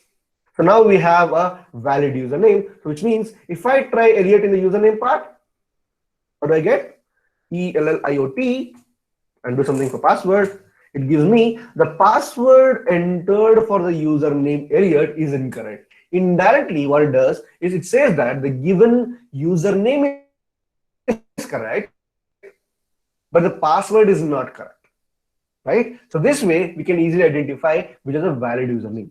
So how do you do that? In that case, what you need to do is first you need to generate a dummy request and use a different parameter for username and use a different parameter for password. After that, run your payloads against only the username. This way, so whichever length is different, that would be the valid username. As simple as that. Now, fortunately, we are able to identify the valid username. So let's go forward and try to crack the password. So I'll clear the data. And in the log, that is username, I'll put the valid username. I'll select the password field and carry out the same attack for the password. It is as simple as that. We have already covered it. So I'll skip this part. Hit attack and wait for a while. So this time, the different length, so difference in the length should give us the right password. So it is trying various combination. We'll wait for a few seconds. Meanwhile, guys, I hope it's pretty much clear so far. If you have any queries, please mention the queries in the chat box. So what it did now was basically we got the right username by trying out various combination. In a while, you should be able to gain the password as well. Yes, unfortunately, the right username is, the right password is giving you bigger length, and the wrong password. So the wrong password is giving you different length, and the right password is giving you a less length. See, the length for the right password is basically 1078. And if you recall yesterday's session, I told that whenever your password is right, so whenever you are using a wrong password, or if your username password is not cracked, the status code will be different. That is 200. And whenever you have a right username and right password, that time the status code will be different, right? So if you observe here, for all the wrong combination of username and password, it is giving you 200 in the status code, right? For the right password, it is giving you 302, which means this password and username is correct. Let us make a note of this. So you have successfully cracked WordPress login with the username as Elliot and password as what's the password? It is ER. Let me copy it. It's ER28-062652. So in practicality, it will take some amount of time because here have taken a shortcut of sorting the word list with E. So in real world, it may take some time. As simple as that. Yeah, so now we have found out that this website, we have found out the credential of this website. Now we can directly log in with the credentials, and we should be able to gain access. We should be able to gain an administrative access using that username and password. Okay, as simple as that. So the username is Elliot, the password is ER280652, and click on login, and we should be able to log into the website. See, we are able to log into the dashboard. So now we have successfully got access to the administrative console of the website, and here we can do anything and everything on the website. Okay, so that's perfectly all right. We have got systems access. So let's try the same thing. Let us see the users.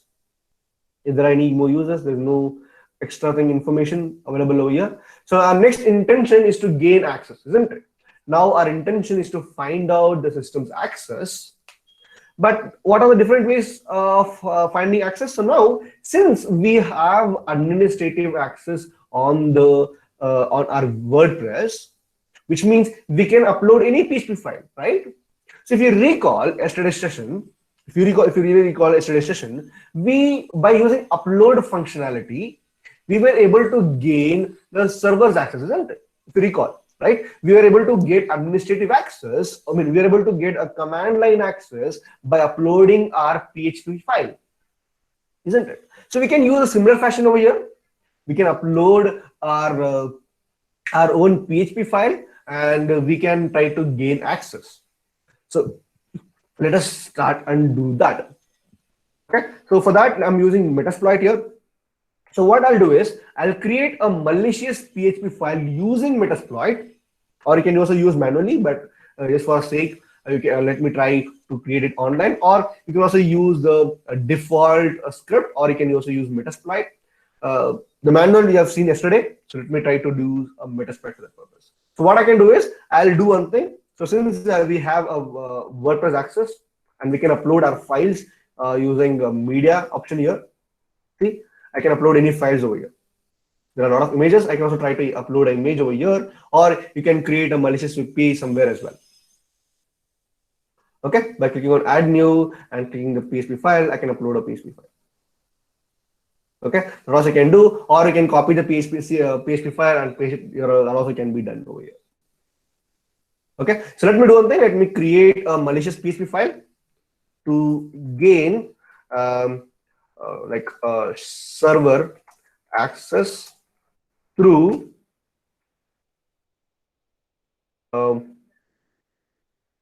through WordPress. WordPress will will create malicious PHP script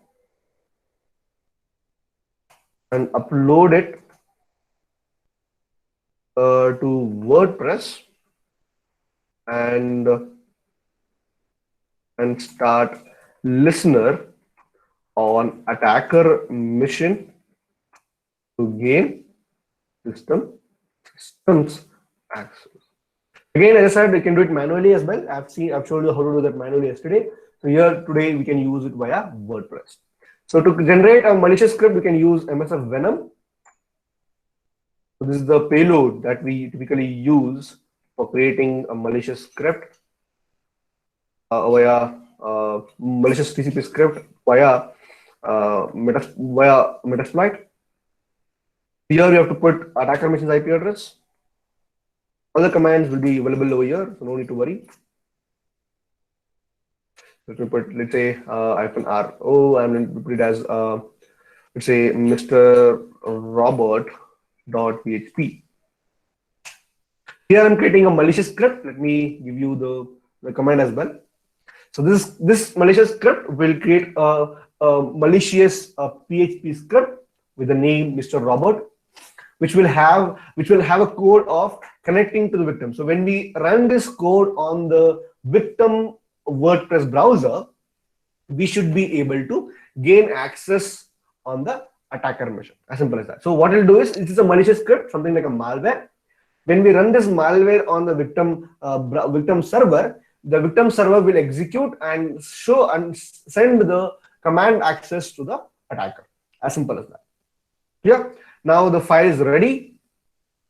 So let me share this file. I think my computer will not be able to. Just my endpoint security is, let's say, it is blocking the access, so I will not be able to add the files. But you can just add any file using this, like this, upload it. Blocking access, or else what you can do is you can upload this file into a text file. So you can also do one way. You can either upload it, or let me say, let me copy this file into a text file, Mr. Robot.php into Mr. Robot.txt. My endpoint security will not be blocking it. So what I'm doing is my upload functionality is breaking it. So what I can do is I can directly copy paste this code directly into the file. Let me copy that. So what I'm currently doing is I've already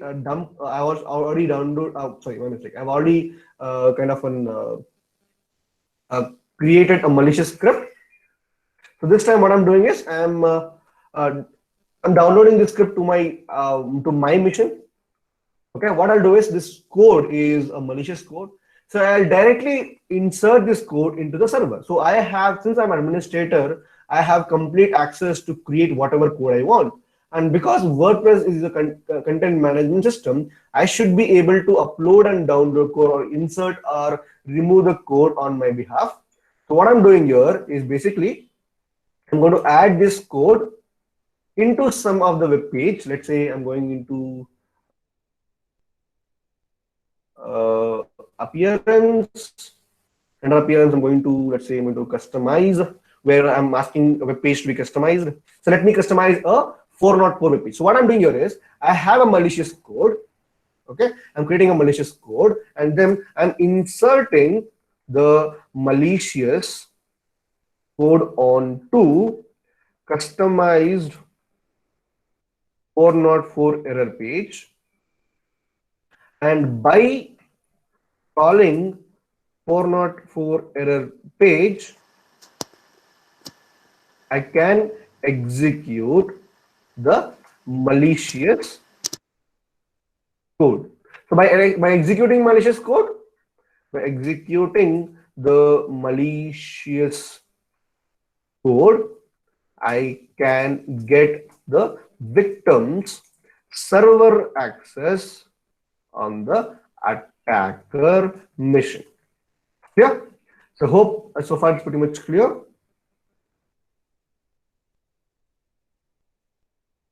Okay. So I've shown you how to create there's a page, and I think I have written the wrong page. Let me visit. So okay, use customize, or did I forget the thing? Just give me a sec. Go to widgets, menus. Forgot. I think which page. It's pretty older. It is long ago, and here it is. So I want to edit a 404 page. So here it is. You need to go to so when you want to inject a malicious page on WordPress, then go to login to wp-login.php. Then go to appearance, and then go to editor, and then go to. And then select a 404 template, because we have to even inject our code, isn't it? So hence make sure you go to a 404 page where your code will be executing, where you can easily execute a code. And then go to 404 template, then paste your malicious code here. Okay, as simple as that. So I have copied my code. Control-Alt, Control-C, just create that particular. What happened here? This is blocked by my endpoint security. That's the reason, is because my endpoint security will be blocking this. That's common. So let me do this from my the copy part. Let me do this from my other mission. So my endpoint security is blocking me from doing this. Just to give you a hint, let me do the same attack. Let me perform the same thing on my other laptop. Meanwhile, obviously, every time when you create this kind of thing, you need to create a listener as well. So here we have created a malicious script. We have sent it on to our attacker mission. Now, this script, when it executes, it will call back to the attacker, asking for the access to be connecting. It will ask for the connectivity thing. But since we have not created a listener, it will not execute. So hence, let us try to create a listener so that there will be some sort of a service waiting for incoming connections. And as soon as the victim mission will contact to my attacker mission, it will be able to give you the access. Okay, so let me generate this, and right, it's a mistake. Okay, upload this file. The dashboard, appearance, and then editor, and then a 404 template, and finally let me copy paste this overall code and then click on update. And just to show you the screenshot, let me open the same page over here.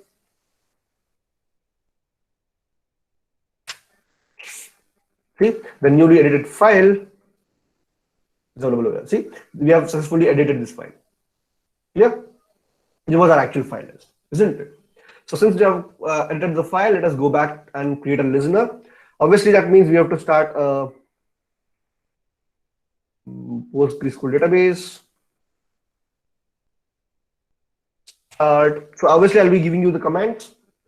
To give a hint, the command to create a malicious PHP script is basically MS of Venom. Again, in my case, you can see that I'm typing it very faster.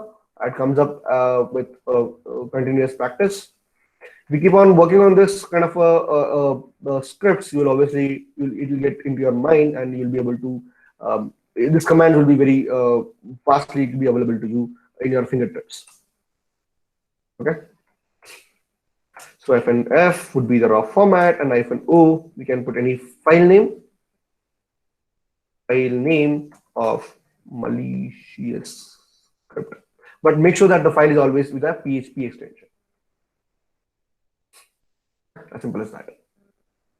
Now let me open up Microsoft console. So my my malicious script is ready, and it is ready to be executed on the victim mission, but I should have a listener. So always understand the hacking. So whenever we say as a reverse TCP, it is something like you're asking your friend to call you back and provide the access.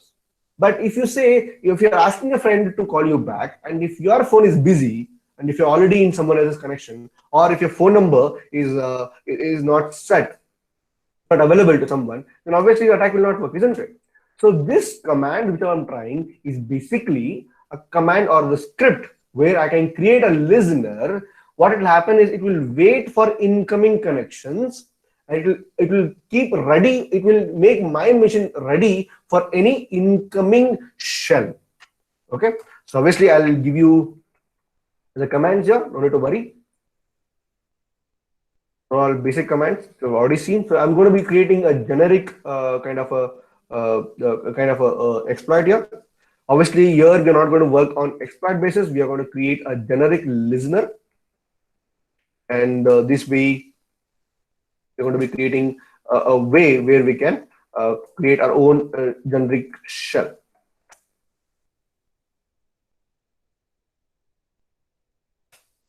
So now we have set up the options. So what we did is we use a generic listener. So exploit multi-handler is a generic listener.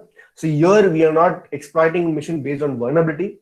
We're going to create a generic listener, which means we'll be waiting for incoming connection, and as soon as someone gives us access, we'll catch it, and we'll start executing it.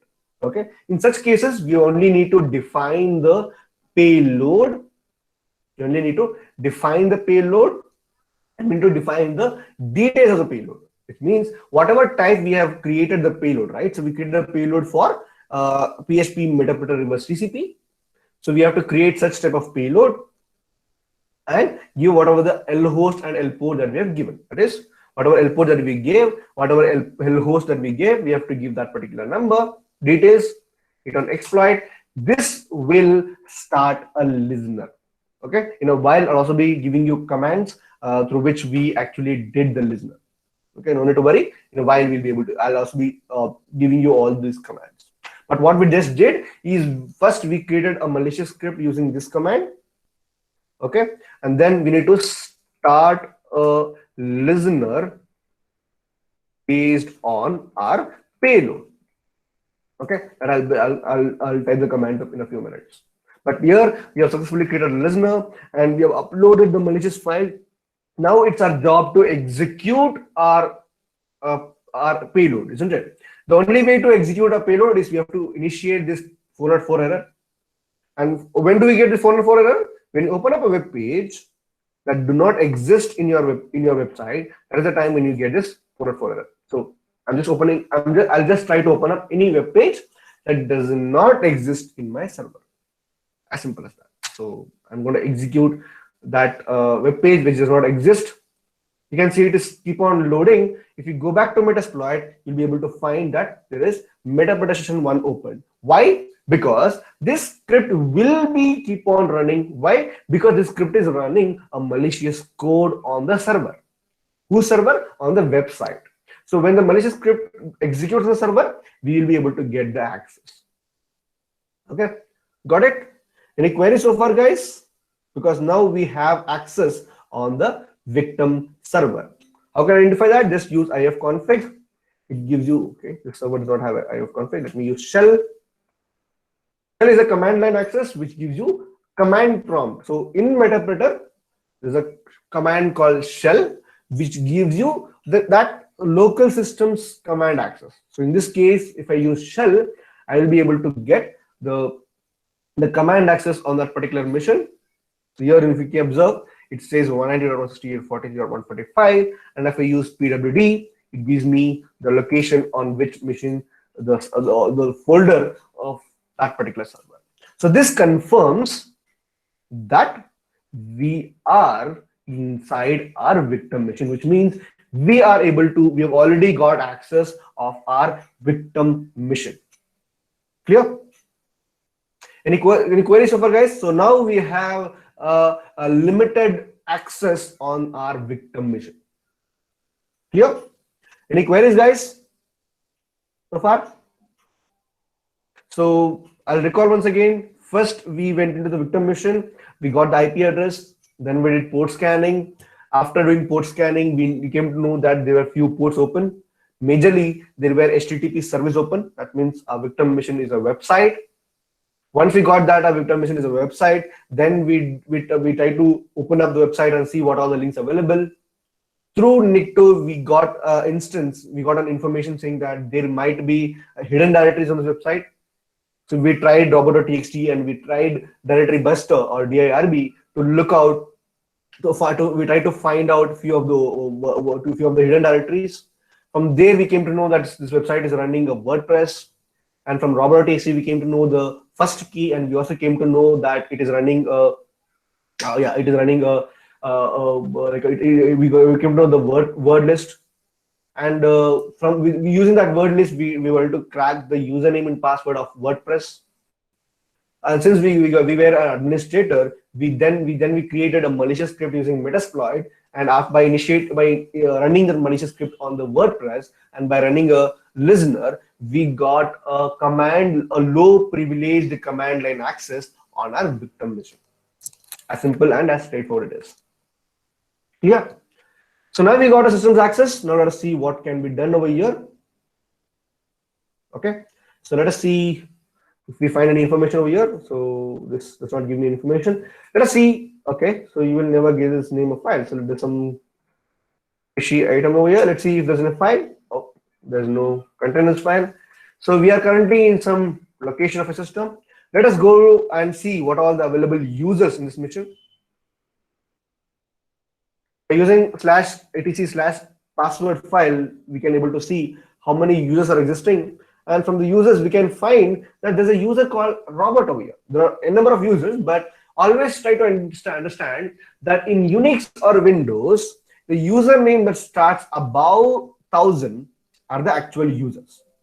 Okay. Also understand the user ID above 1000 is the actual system user, whereas others are default users created by your operating system or applications.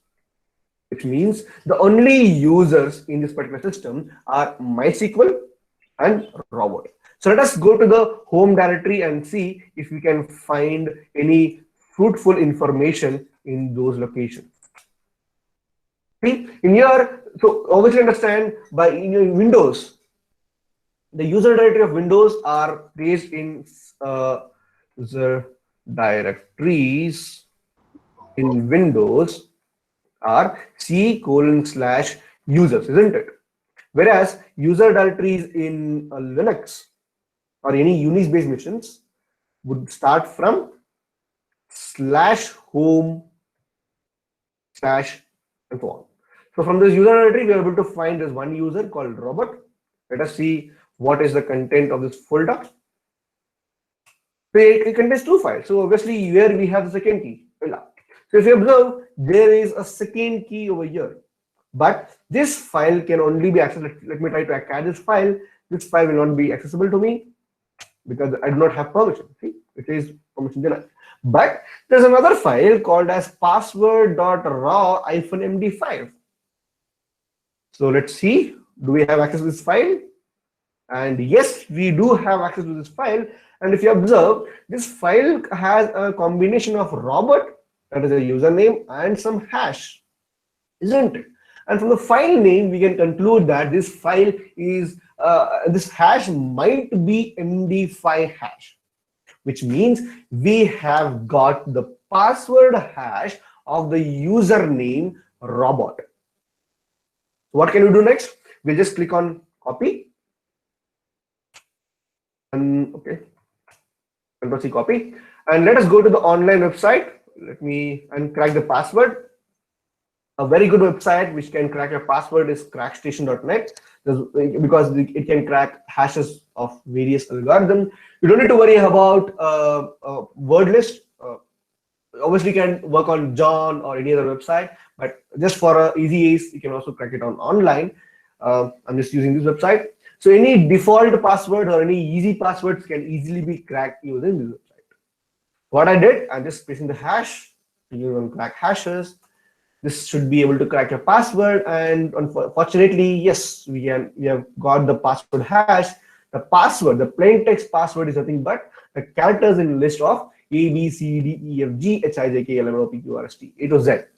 Okay, which means we have successfully got the username and password of a valid user in our victim machine, right? So now we should be able to log into this user. But so if you remember that our victim machine also had SSH port open, right? Isn't it? We had SSH port open, that is 422 was open on our victim machine. So let us see if I'm able to do an SSH. So let me try to use putty against our victim machine, that is 43.145. Unfortunately, we are not able to, yeah, the system is not open. So no problem, let us try to log in with the same itself. How can you switch user? So obviously, we can try to switch from one user to another user using SU command. And to that, it says SU must be running from terminal. This error you will get when you run. So what happens in Unix is sometimes whatever certain commands cannot be run in a terminal. That's because you have a low privilege. That's because your terminal does not support all commands.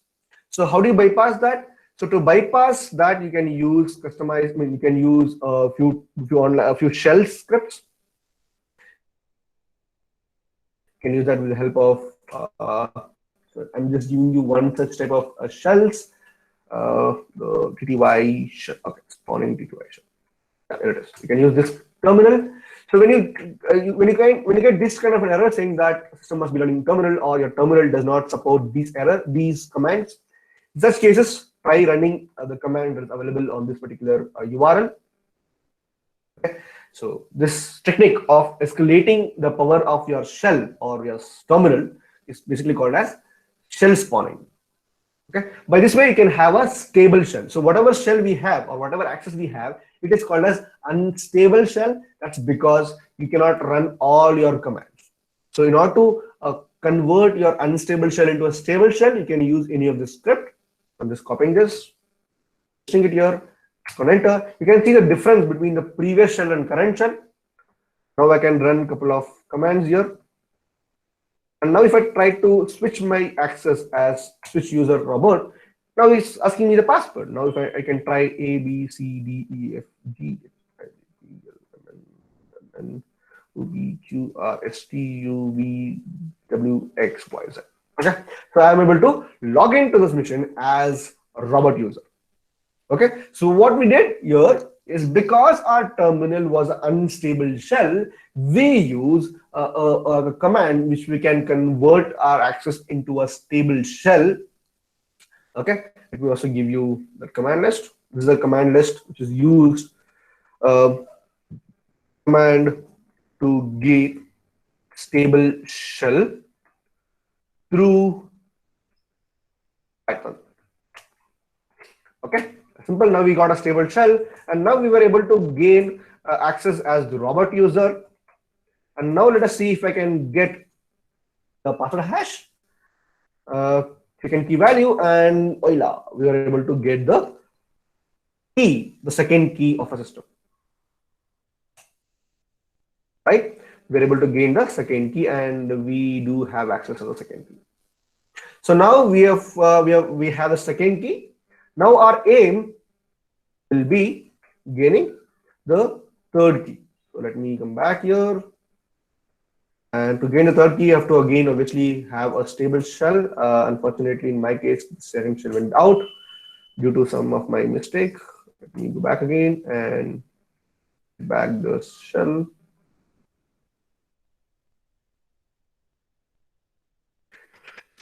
Okay, perfect. Now I've got access. Let's go forward and see how do privilege escalation. So far, what we did, we identified the first key through robot.txt. Then we found out a WordPress. We cracked the username and password. We inserted a malicious script. We got a command line access, and from unstable shell we got into stable shell, and from stable shell now we got access of a particular user, and through this we were able to gain access of our victim computer. Clear? So now we have already gained access from our guest user to administrative user. So we got access from a guest user to root to normal user. Now our aim is to become a root. That is, we have to gain access as an administrator. Okay. So to do privilege escalation, there are three methods. Always understand, to gain administrative access to a privilege escalation, there are three methods. One is via a kernel vulnerability. Okay. Via some misconfiguration, or via information disclosure. So information disclosure is nothing but what we just did now. So our password hash was somewhere located in our file, and we were able to find that particular password hash, and we cracked the password hash when we gain access. That was the second. That was the third type of. That was the third way of performing privilege escalation. Okay. So kernel vulnerability is nothing but in a system when you use your person might have some vulnerability. What you need to do is just need to go to Google, find out which version of kernel is your machine running. In my current scenario, it is running Linux 3.3.0-55. You can just go to Google and search for Linux 3.13.0.55 and put for kernel exploits for this version, and you'll get a list of vulnerabilities where you can list of exploits where you can download and run exploits. Okay, sometimes this may give you access, sometimes it may not give you access. What you need to do is you need to transfer this file into the victim machine. Okay, so unfortunately, I think this machine will not run because it's 55, and here it is vulnerable from 0 to 18. But our attack scenario is 0 to 55, which means this current kernel does not have vulnerability. So in this case, again, let me again recall. So kernel, the way how you can do privilege escalation, there are three methods to do privilege escalation. First is via a kernel level vulnerability, which means your kernels sometimes will have some vulnerability. So that you can do privilege escalation. And sometimes your password might be visible to your password might be stored in plain text, or it might be available in the hashes, just like what we did currently. In such cases, you can do privilege escalation. And third scenario is via misconfiguration, which means some of your software or some of your program in your system might contain some misconfiguration. Probably some application might have privileges given to you for the application which does not require. Like for example, your VLC media player by default does not require administrative access, isn't it? But what if you give administrative access? What happens then? So by default, your VLC media player does not require administrative access. But even then, if you give administrative access to that, what can happen is for the normal user, so let's say there are two users, user A and user B. Okay, so user A is admin, is root. User B is user. So what I can do is VLC media player is available for both A and B, both, isn't it?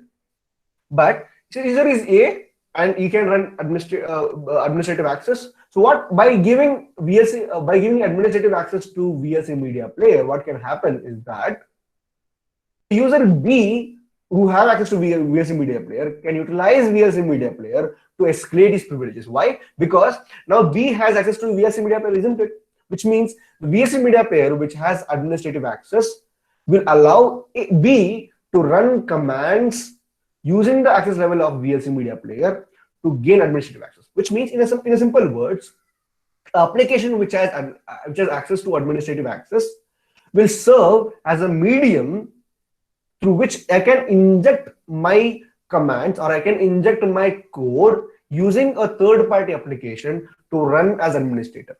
So such type of escalations are typically called as via misconfiguration. Now, just a bit of disclaimer. Sorry, ma'am, I think I'm done with the time, but I would require another maximum of 10 minutes of your time, so that I can complete the overall phase. Sorry for that. Is it okay? No problem. No problem. So I had to take you 10 minutes because we almost come to an end. So just a few things. That's it. We'll be able to gain administrator. Yeah. Thank you, ma'am. Thank you for your time. And yes, as I said, the first scenario would not be possible because our kernel is not vulnerable. We've already seen the second scenario. That is, some of your file structure may contain your password, and by searching that file and by gaining the password, we'll be able to gain administrator. And second scenario is where some of your application might have misconfiguredly assigned with administrative privileges.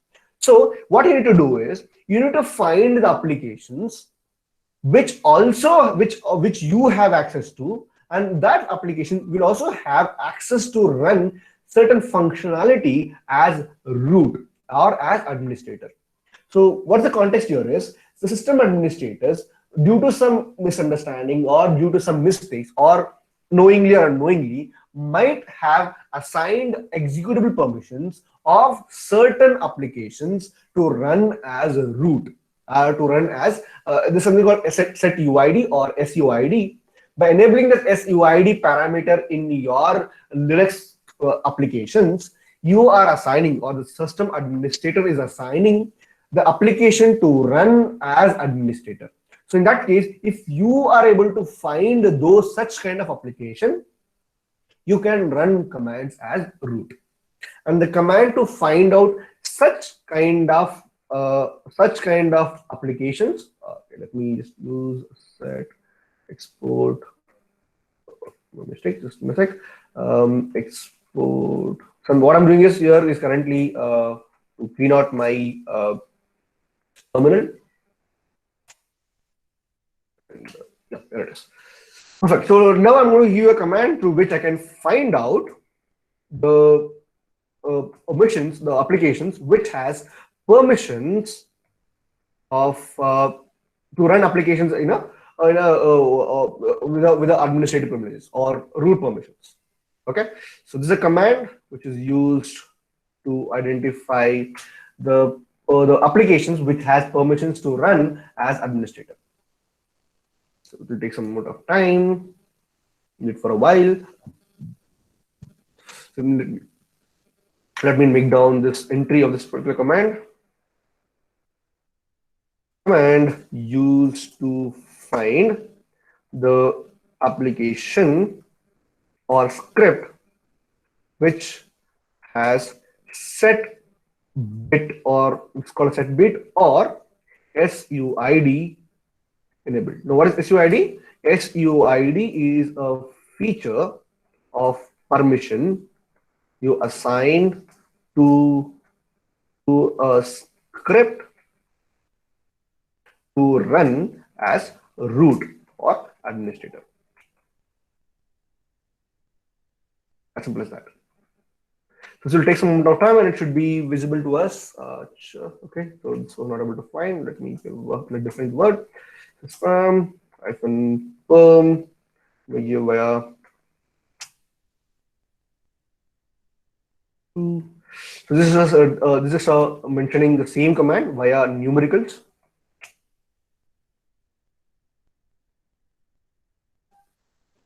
You value in a minute, in a few seconds.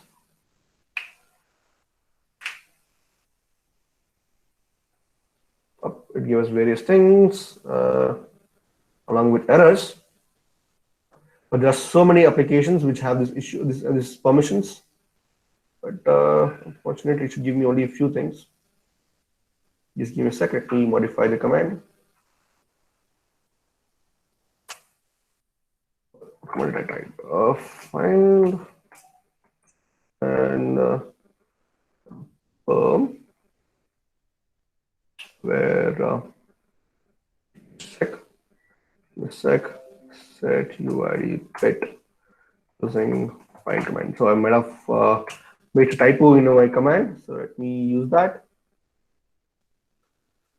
It's not 400, it's 400, my mistake. Two.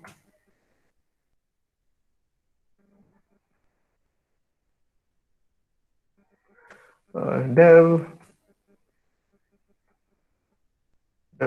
slash null. I think it should begin now.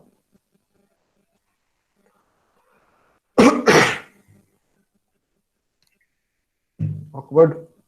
Sec. Sec. We'll do the background part again. So if use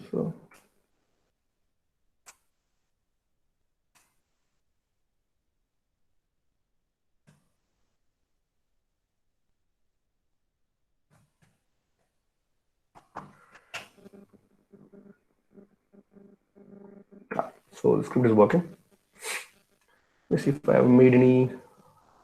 Look for the command directly. Got to put the command probably, but of it's a typo.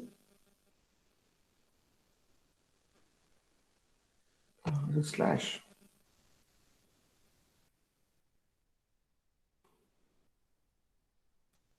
So it's showed okay.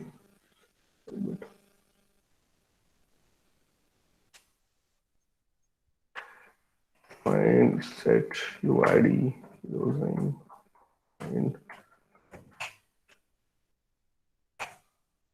select which I forgot at this sec.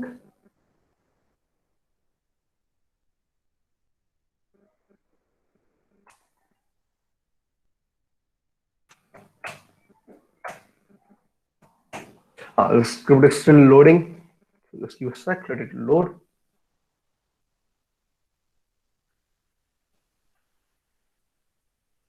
It run, medium, got freezed. A sec.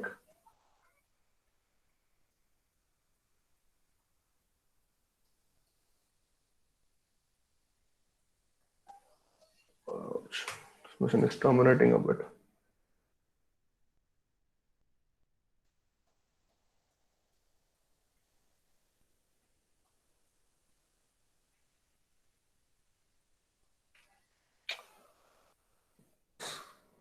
Okay, it's working fine.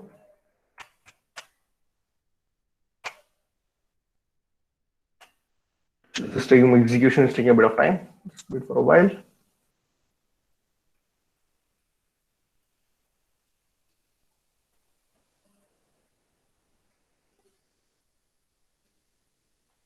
Ouch.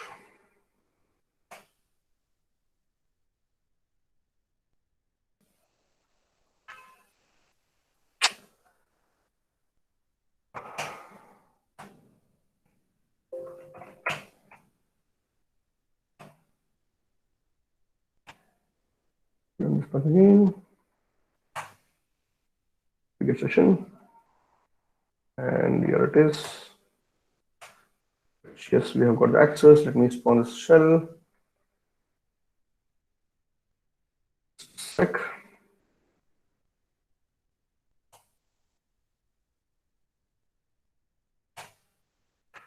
So, robot. E, C, D, E, F, G, H, I, J, QRSTUVWXYZ. Okay, perfect. Root.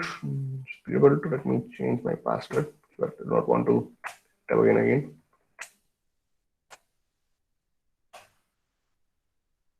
That's no problem.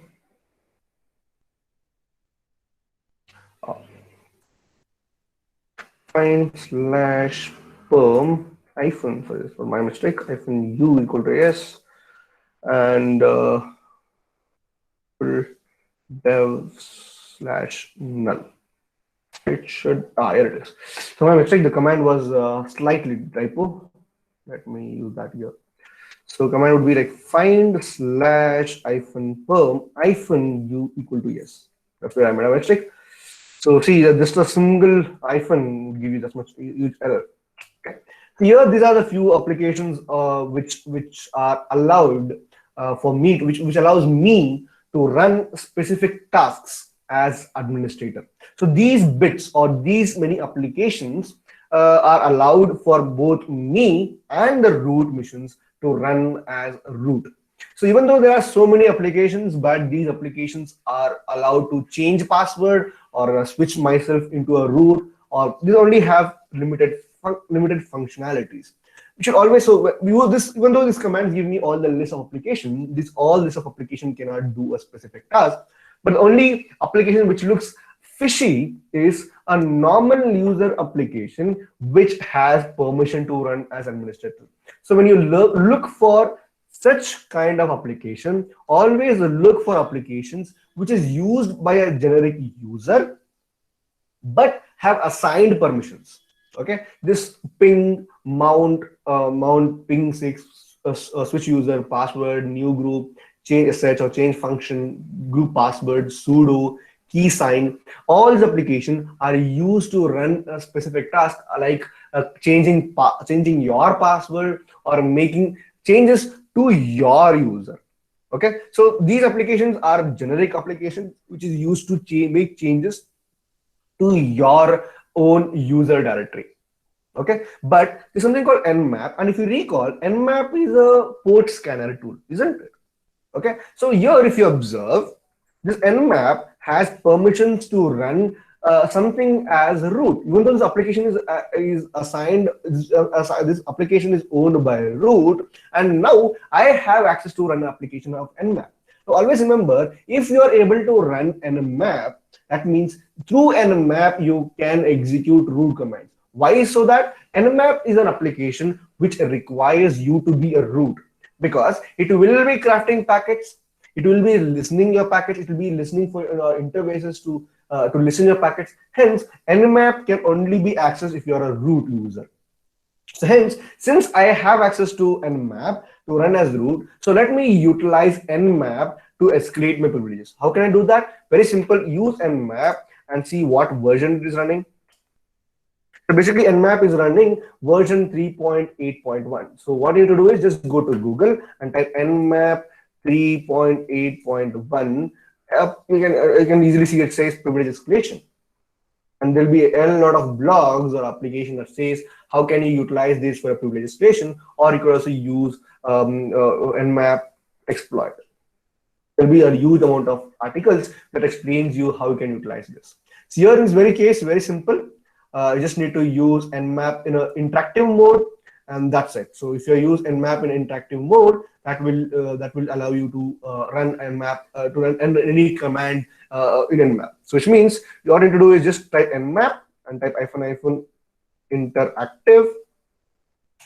Here nmap, you can run any command that you want. How can you run any command you want? Just type exclamatory mark and type sh. That would take you directly to administrative console or root console. How can I verify that? Very simple, just type ID and who am I. That clearly tells you that you are root. Okay. So what we did here, via find command, we found applications that I have access to run as root. Right. In that cases, I found out there is nmap. And in nmap, since it was 3.8.1, there is one of the vulnerability in nmap 3.8.1, that is why you can run commands in an interactive mode.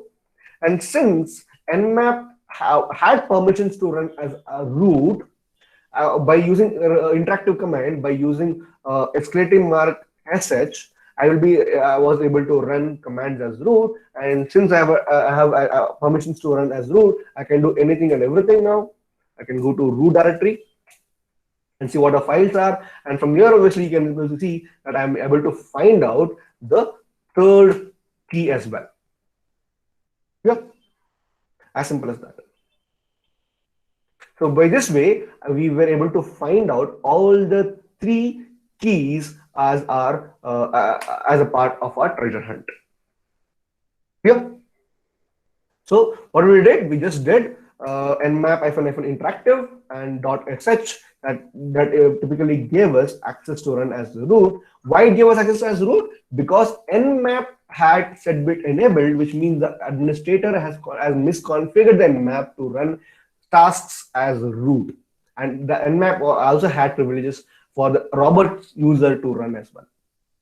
Clear? It may sound pretty simple, but obviously it depends upon how you do it. Okay, it only completely depends upon what are the steps you performed. Okay, so meanwhile, I hope it was pretty much clear within the queries. So let me give you a complete summary what we did right from scratch. What are the different ways, what are the techniques that we used to find out the keys, all the keys. Okay, first we use nmap, we ran nmap in a ping mode, so that we can identify which was our actual target. From there, we find out the victim's IP address. After that, we did port scan. From the port scan, we came to know that there are 3 ports open: SSH, which was closed, and again port 80 and 440 were the 2 ports open. So we came to know that it's a website. And when we ran nicto against the website, we came to know there might be few of the hidden directories. So when we tried to find out hidden directories through DIRB, we came to know that the website has a directory buster, and we also came to know through directory buster we came to know that this website has a robot.txt, and also we came to know that there are various other web pages. And after going through that particular web pages, we came to know that it is actually running a WordPress content management system. And through robot.txt, we were able to get the first file. Okay, and along with that particular file, we also got a dictionary file. And after sorting out the dictionary file, we reduced it to 1/10 of it. And after that, we utilized the text file against utilize the dictionary file against the WordPress to crack the WordPress username and password. So since we cracked the username and password of WordPress, we utilized WordPress media web pages location, and through Metasploit, we created a malicious PHP script, and we inserted the malicious PHP script onto a 404 template page of WordPress.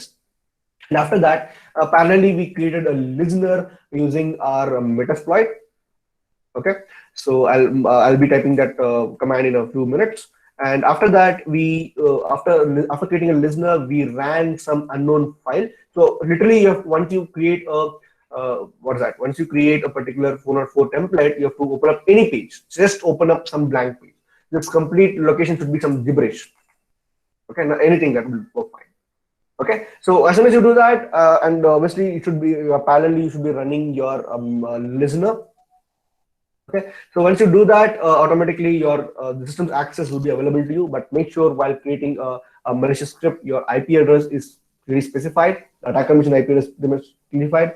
And while creating listener, make sure all the required details is specifically set up. And after that, you'll be able to get a PHP low privilege and unstable shell. So make sure as soon as you get unstable shell, escalate your privilege, escalate your shell into a stable shell by using the following command, or any of the command given in this particular link. Once you gain a stable shell, you can go forward to privilege escalation, because this website in a user directory. In the user directory, they have mentioned there was the username and password hash available in the user directory, and along with that, the user directory also contained the key 2. Okay, so since the key 2 contained our the credentials, then we utilize the online password cracker, and we also came to know that the hash was actually MD5 hash. in the file name itself. So we utilized that file and we got the password hash. Right? And later we cracked the password hash and got the password for the user called root, for user called robot. Okay, so from that we got the username password, and then we utilized SU, switch user of robot user, and then we got into robot username. And after that, there itself we got a second key, and a third key was waiting in the root, so we required to escalate ourselves as a root. So what we used it, we searched for the kernel vulnerability, but unfortunately we did not find any kernel vulnerability. Then what we did is we looked on for application or scripts or applications that had SUID enabled, that is a permission of which the application or script can run as both a user and a normal user, and the current user, and the root and the current user. So we utilized that, we searched for that, and we found that Nmap had this SUID bit enabled. So then we saw which version of Nmap was running by using nmap-version or nmap-v. Both can be run. Okay. So after that, we found that it's the version 3.8.1, and just by looking out for the vulnerability in that version, we came to know that by using interactive mode, we can gain into a privilege escalation. We use interactive and then and then telemetry-sh. Then we got access as a root. So from the root, we were able to, in the root folder, we were able to get the key file.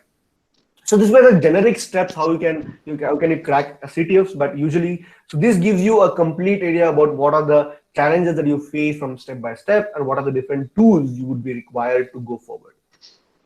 Okay. So hope so far it was pretty much clear, and hope the overall process was pretty much enjoyable. So obviously, just by looking at it, it looks very simple, but when you do it, the more and more you practice it, the more and more challenge that you face, and more efficient you would become in the overall process. Okay, so that's it I have planned for this session, guys. I hope it was pretty much clear. I would open this for a query now. I'm pretty much sure that I've taken up a lot of your time, ma'am, and guys. So that I'm apologies for that. So obviously, you can raise your queries, yeah, that's it from my side. Again, two queries. Let me answer the queries, and I can forward that to ma'am again. So you can utilize. So I've also, as usual, I'll be sharing this text file, and the text file I have also mentioned the commands and the link. You can go to this link and you can download the same image. Obviously, now you have the recording. You can see that twice and thrice, and then try the same thing from your side, and then try this. Apart from this, you can also try a few of the CTFs from this website over the wire. So yeah, this website has a couple of CTFs. You can go try this as well for a try. Okay. Hope that's pretty much clear. Yes, it's great. And yes, thank you for that pass. And thank you for your time, guys. And thank you, ma'am, for giving me an extra 25 minutes of time. And thank you, guys. And over to you, ma'am. Thank you, sir. Thank you so much. I think all the 5 days, I would say you had marathon sessions. I think it was very good for the participants as well. Thank you so much from the BMSIT team. Participants, I think it was a wonderful 5-day journey throughout this particular, file online FDP for 5 days. Before I share the assessment link, I know all of you are waiting for it. I have a couple of, I want to hear from a couple of you regarding the feedback. Can anybody please speak out? Because we have done for 5 days, and all of you were very silent, I know that. I would like to, apart from all the feedbacks, form or links or whatever we are sharing, I would like to hear to some participants. May I please? Hi, Aparna ma'am. I would like to say a few words about the FDP. Can you please introduce yourself, ma'am, to the audience before you? Yeah. Ma'am, I am Dr. Mehak Khurana, and I'm working as an assistant professor at North Cap University in the CSC department. Okay. And I am working in the field of cybersecurity since 2016. Okay. So after attending this session, as in I am working in the field of cybersecurity, still the things that Bharat sir has mentioned, they were wonderful. Means I was seriously wanted such kind of FDP. I've attended so many FDP related to cybersecurity, but I think this was one of the best FDP that I have attended till now with the hands-on session. Bharat sir has given a lot of information that was that I was also missing in the terms of cybersecurity. He has given the whole details, whatever that can be given on the penetration testing, and I love this. I love to be the part of this FDP, and you were also a great host to this FDP. Thank you. Thank you. Thank you. Thank you so much. Ma'am, I'm Deeplakshmi, Dr. R. Deeplakshmi from Madurai Velamal Engineering College. Okay, ma'am. First of all, I want to appreciate the coordinators, Dr. Aparna, and the resource person, Master Bharat sir. I want to give a very good credit to him because all 5 days he occupied us very fully, and hands-on sessions was very good. And I don't want to miss any of the sessions, even though it was wonderful, ma'am. Overall, it was very good. Thank you, ma'am. Thank you, madam. Thank you. Anybody else? Hello, madam. This is Dr. M. Suresh Kumar from Sri Sairam Engineering College, Chennai. Yes, I sir. am working as associate professor in IT department. Yes, sir. Actually, ATAL scholar for the test area, cyber security, AI, like that. Previously, I have attended AI. In that, there will be no hands-on session like that, no. So, cyber security, all 5 days, we have conducted hands-on training.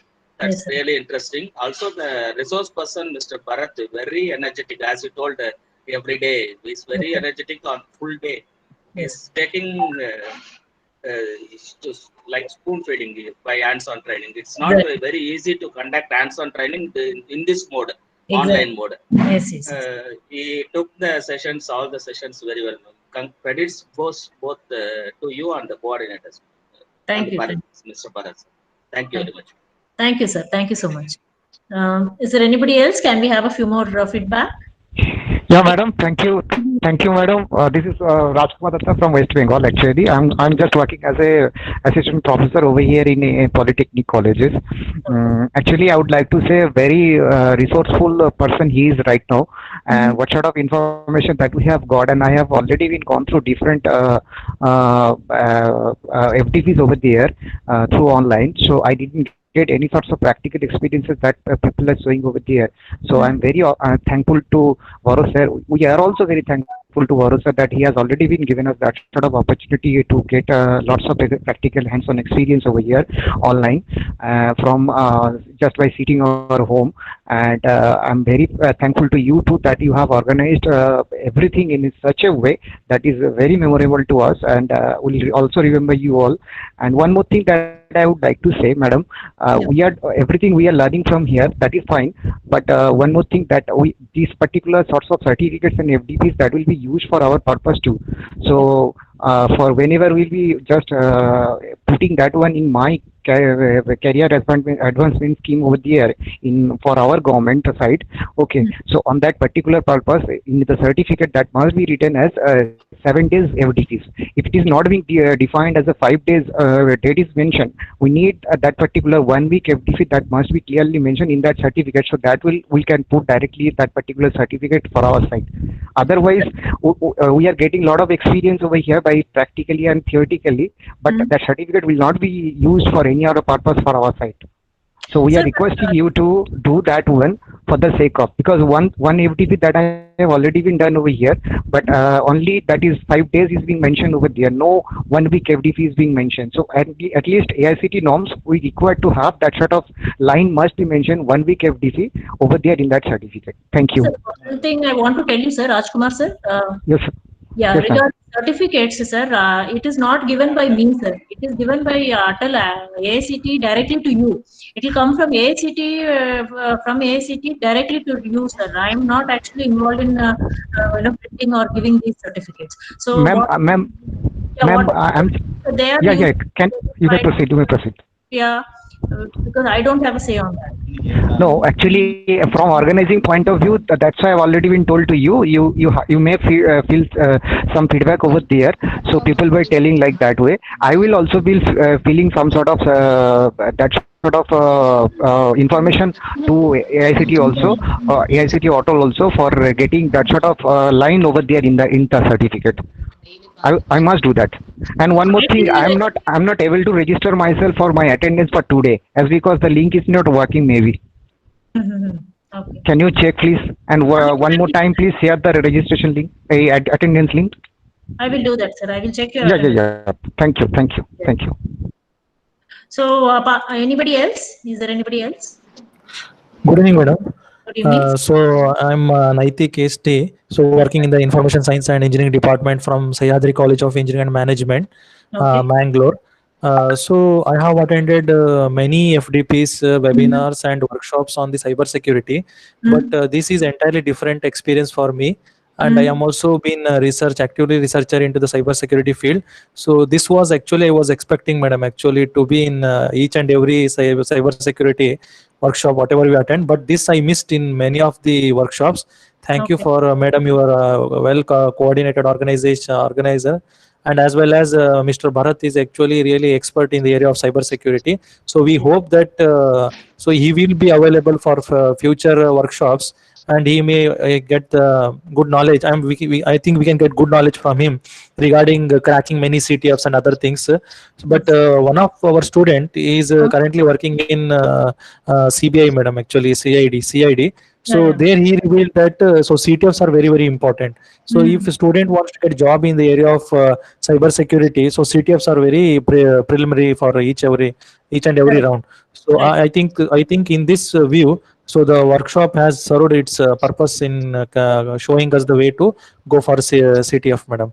And I thankful for both the organizer and as well as the resource person, madam.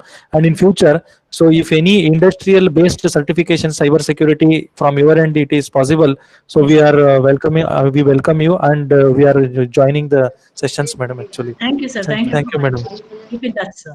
Thank you so much. And please share the resources, madam. Actually, you told so all the videos will be shared and uploaded to YouTube, so that we can keep on practicing with the CTFs and other stuffs, madam. Definitely upload all the videos onto the YouTube channel and share that link with all of you. Oh, okay, madam. Thank you very much, madam. Thank you, sir. Thank you. Anybody else would like to share their views on this workshop? Okay, I have, well, if there are no more feedbacks, I have a few instructions for all of you. I have shared in 4 different links for today. One is the attendance link. The one is the feedback that I want from all of you. That is, I have mentioned it as feedback by BMSIT. So that is a different link. And then the assessment link. So the assessment, probably I will be closing the responses by 5 p.m. for assessment as well as attendance. And we have one more link I have shared here is we want a Google review for the Delith company. So the company people also want a review from all of you. So the 4 links have been shared with all of you. So please do this. Apart from this, you have to log into the ATAL portal and give in your feedback. That is very important. If you don't give in your feedback in the ATAL portal, then the certificate will not be given to you. And based after you people given your attendance today, I will be uploading all the 5 days attendance. I will be uploading it in the portal. So attendance from my side will be uploaded. Your marks of the assessment, you have to give in your submit your assessment. So whatever marks you are getting, that also I will be uploading into the ATAL portal. Plus you have to give your feedback in the ATAL portal apart from all this. So if these 3, that is feedback in the ATAL portal, assessment, attendance, if these 3 are done, only then the certificate will come to you after 1 working day. That is what AICTE people have told me. And in assessment also, you should be scoring above 60%. If you're scoring less than 60%, then probably you may not get the certificate. Assessment link will be active till 5 p.m. Now it is 4 at 4 o'clock, 3:45. I have released the assessment. Till 5 p.m. I'll keep it open. There are only 10 questions, not much of a difficulty, I think. Can you, ma'am, please share the link for the assessment in WhatsApp group? Yeah, I will do that. Okay, I will do that. Please do it right now. Yeah, Good evening, ma'am. In ATAL portal, the feedback link is not active, I suppose. No, it's active. I think many of them have already submitted, ma'am. Because that link, I'll not be able to share it with you all. You have to log into your participant portal. I logged in. Okay, yeah, fine. but I think many of them have already submitted also. There should not be any issue in that, I think. You have to click on feedback and there's an option of I, and you have to click on I, then you will be able to get the feedback form there. Okay, ma'am. Yeah. Okay. Hello, ma'am. Yes. Hello, ma'am. Yes. Feedback link will be active till what time, ma'am, in ATAL portal? That I'm not sure, ma'am. We don't have any say on that. I'm not very sure because they haven't told us anything regarding that. Okay. Because I have some network issues. I cannot connect to my laptop. So. I see. Okay. Okay, ma'am. Thank you. Yeah. So all the links I have shared in the WhatsApp group also. So all of you can give your feedback immediately. So once it is all of you have given it, I will be able to upload it in the AICTE portal without much delay.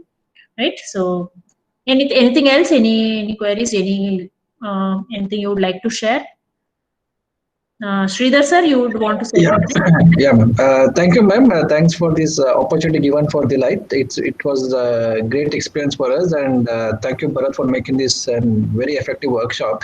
In fact, just to tell to all the participants here, in fact, when we had a discussion with BMSIT team, Aparna ma'am and Dr. Ganesh sir, lots of thought process was gone into behind this workshop. That is why you could see the difference what you have attended in the FDPs before and what FDPs you have undergone now. So there was a lots of thought process that was put, lots of input was given from the college to make it effective and very interactive and very different. So that's the whole result that you can see in this last 5 days workshop. And of course, Bharat experience has played a vital role. And in fact, Bharat also has put lots of efforts on doing this session, right? So that's what we always aim in Delight. We always aim to give the best for the students and the student community and the faculties as well. So thanks for giving this opportunity, ma'am, to us, and we would like to be associated with all of you again if opportunity is given. And thanks, Bharat, for making this an very effective session. And thanks for other resource person also who made it in the last 5 days time. Thank you, ma'am. Yes, sir. Thank you, sir. Thank you. I think I should be thanking Sridhar sir also on this for our long association between Delight and BMSIT, I mean, especially MCA department. I think, thank you so much, sir, for the support of resource persons to make this 5-day workshop very, very fruitful. And then without which it would not have been really possible. Yes, ma'am. Thank you, ma'am. It was a pleasure. And yes, a few words from my side. Yeah, please. Yes. And from my side, yes, thank you everyone. To be Aparna ma'am and Sridhar sir and the entire team, BMSIT team, faculty team members, and various other faculty people from across India. So it was a great opportunity for me and a nice experience for me as well. So thank everyone in the overall team for providing me the opportunity, and especially Sridhar sir and Aparna ma'am. It was a good support. And again, in my case, a couple of days I had a few issues in my lab. So obviously it was a bad time in that case. So I hope the entire journey was effective for everyone, understandable for everyone. And I would thank everyone in the overall team for providing this opportunity. Thank you, sir. Thank you, Bharat sir. Thank you, Sridhar sir. Sridhar sir, a lot of cooperation from your side. I thank you so much for that. And I look forward for more cooperation in future from you all. Sure, ma'am. Sure. Thank you. Yeah. Ma'am, how can we connect to Bharat sir in professional manner? His email ID. Can you share his email ID or something like LinkedIn profile, so we can get connected to Bharat sir also? Sir, can you share your email ID in the chat window, sir? Sridhar sir? Sridhar sir and Aparna, is it okay to correct the email ID? I mean, because again, from different I'll just share it to you, ma'am. So we have one classroom which will be created, which I'll share it to you. You can then share it to the participants. Sure. Yeah. Anything else, participants? I think we had a very good time last 5 days. Probably I look forward for more cooperation. Maybe we look forward for further workshops. I hope all of you will join. I'll again get in touch with all of you. Thank you so much for... Ma'am, Padmaja here. Actually, I've sent all the feedbacks, but not sure if it is because of the network issues, if it has got completed. In case if it is not, can you kindly inform me, ma'am? I'll just send you my WhatsApp. I'll message you on WhatsApp. Sure, I need some time, ma'am. I will check it up anyways. Okay, thank you. Thank you so much, ma'am. Yes. Krishna Swami sir, I think I have sent all the links in the WhatsApp group as well. I think I saw a message in the chat window. Anything else, participants? Ma'am, Margaret from KMIT Hyderabad. So after this assessment, you said we need to go to ATAL website and we need to do something there. Can you repeat it again? See, assessment you have to submit. So whatever marks you are getting in the assessment, I will upload it in the portal. So you don't have to worry about that. All that you have to do is you have to log in into your ATAL portal and give in your feedback. Okay, ma'am. Thank you. Yeah. Yeah. Please once again give the names of trainers so that we'll fill it into the feedback form. Yeah. Trainers' name are Bharat and sir, it is your choice. Like whichever session you felt it best, you can give in their names as best 1 and best 2 because I'll not be able to say that here. I'll just message the expert's name here so that you can take their name when you're filling it up. Yeah, please.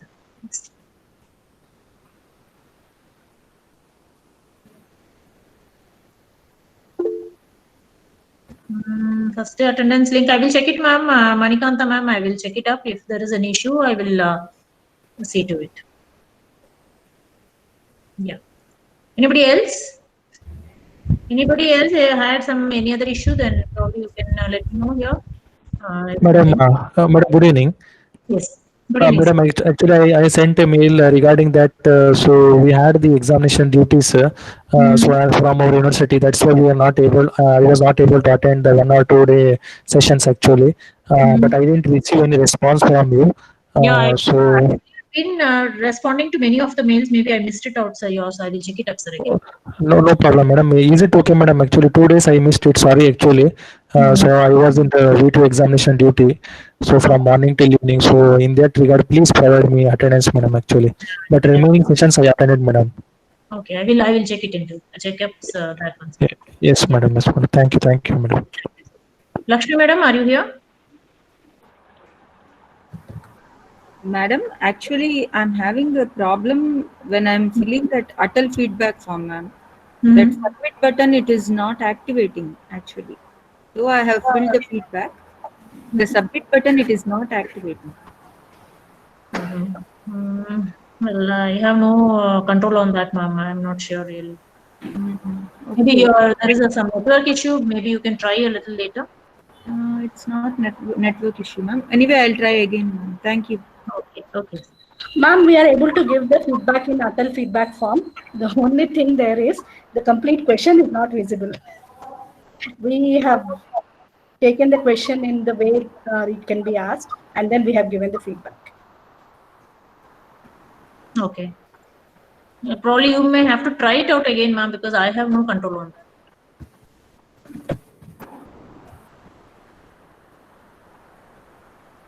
Within how many days we will get the certificate? There is a question in the chat box. So that is after I submit everything onto the portal, they may take 1 working day in order to give it. So if I have to submit everything onto the portal, I should also be receiving everything from you on time. So probably I decide to upload everything. Maybe by tomorrow morning I'll be uploading everything, or tonight also I will try to see if I can do it because 5 o'clock I'll be closing the links. After that, I will consolidate everything, and I need some time to upload all the 200 participants' details into that attendance as well as marks. So give me some time. Maybe by tomorrow, this time everything from my side will be over. So on Monday or Tuesday, you must be getting your certificate. Thank you, ma'am. Yeah, thank you, sir. Any other queries or doubts? Anything? Lakshmi, madam, you are here. Dr. D. Lakshmi.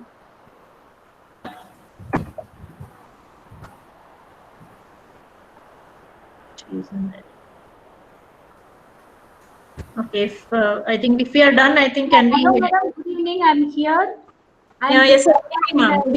I think yesterday, good evening, ma'am. I think yesterday there was some issue with admitting you into the session, and sorry for that. There was some delay in your. Because 45 minutes I missed the session. That is the reason I have texted and approached both of the admin right from 2:20 onwards only approached. First 40 minutes I was trying, then it was delaying. That is the reason I was approaching. Nothing more. I don't know why I missed it, ma'am. I'm sorry for that. I think you can maybe go through the. Okay, it's fine. All will be in the pressure mode. You will be doing multiple tasks, so that you will do that mode. That's Anyway, we will be sharing the video, so probably you can go through that. Yeah, thank you, I'm ma'am. sorry for that again. Yeah. Thank you, ma'am. Thank you. That's fine. Fantastic. Already received the material. That itself, I feel grateful. Okay, ma'am. Thank you, ma'am. Thank you so much. Anyone else? Otherwise, if nothing more, then probably I think we can end this meeting. I thank all of you once again for making this FDP a very fruitful one. Thanks all. Thanks to the resource person as well as the participants. Thank you. Have a great evening. Thank you. Thank you, ma'am. Have a great evening, all of you. Thanks. Thanks. Thank you, everyone. Thanks, ma'am. Thank you all. Thank you all. Thank you. Thank you, ma'am.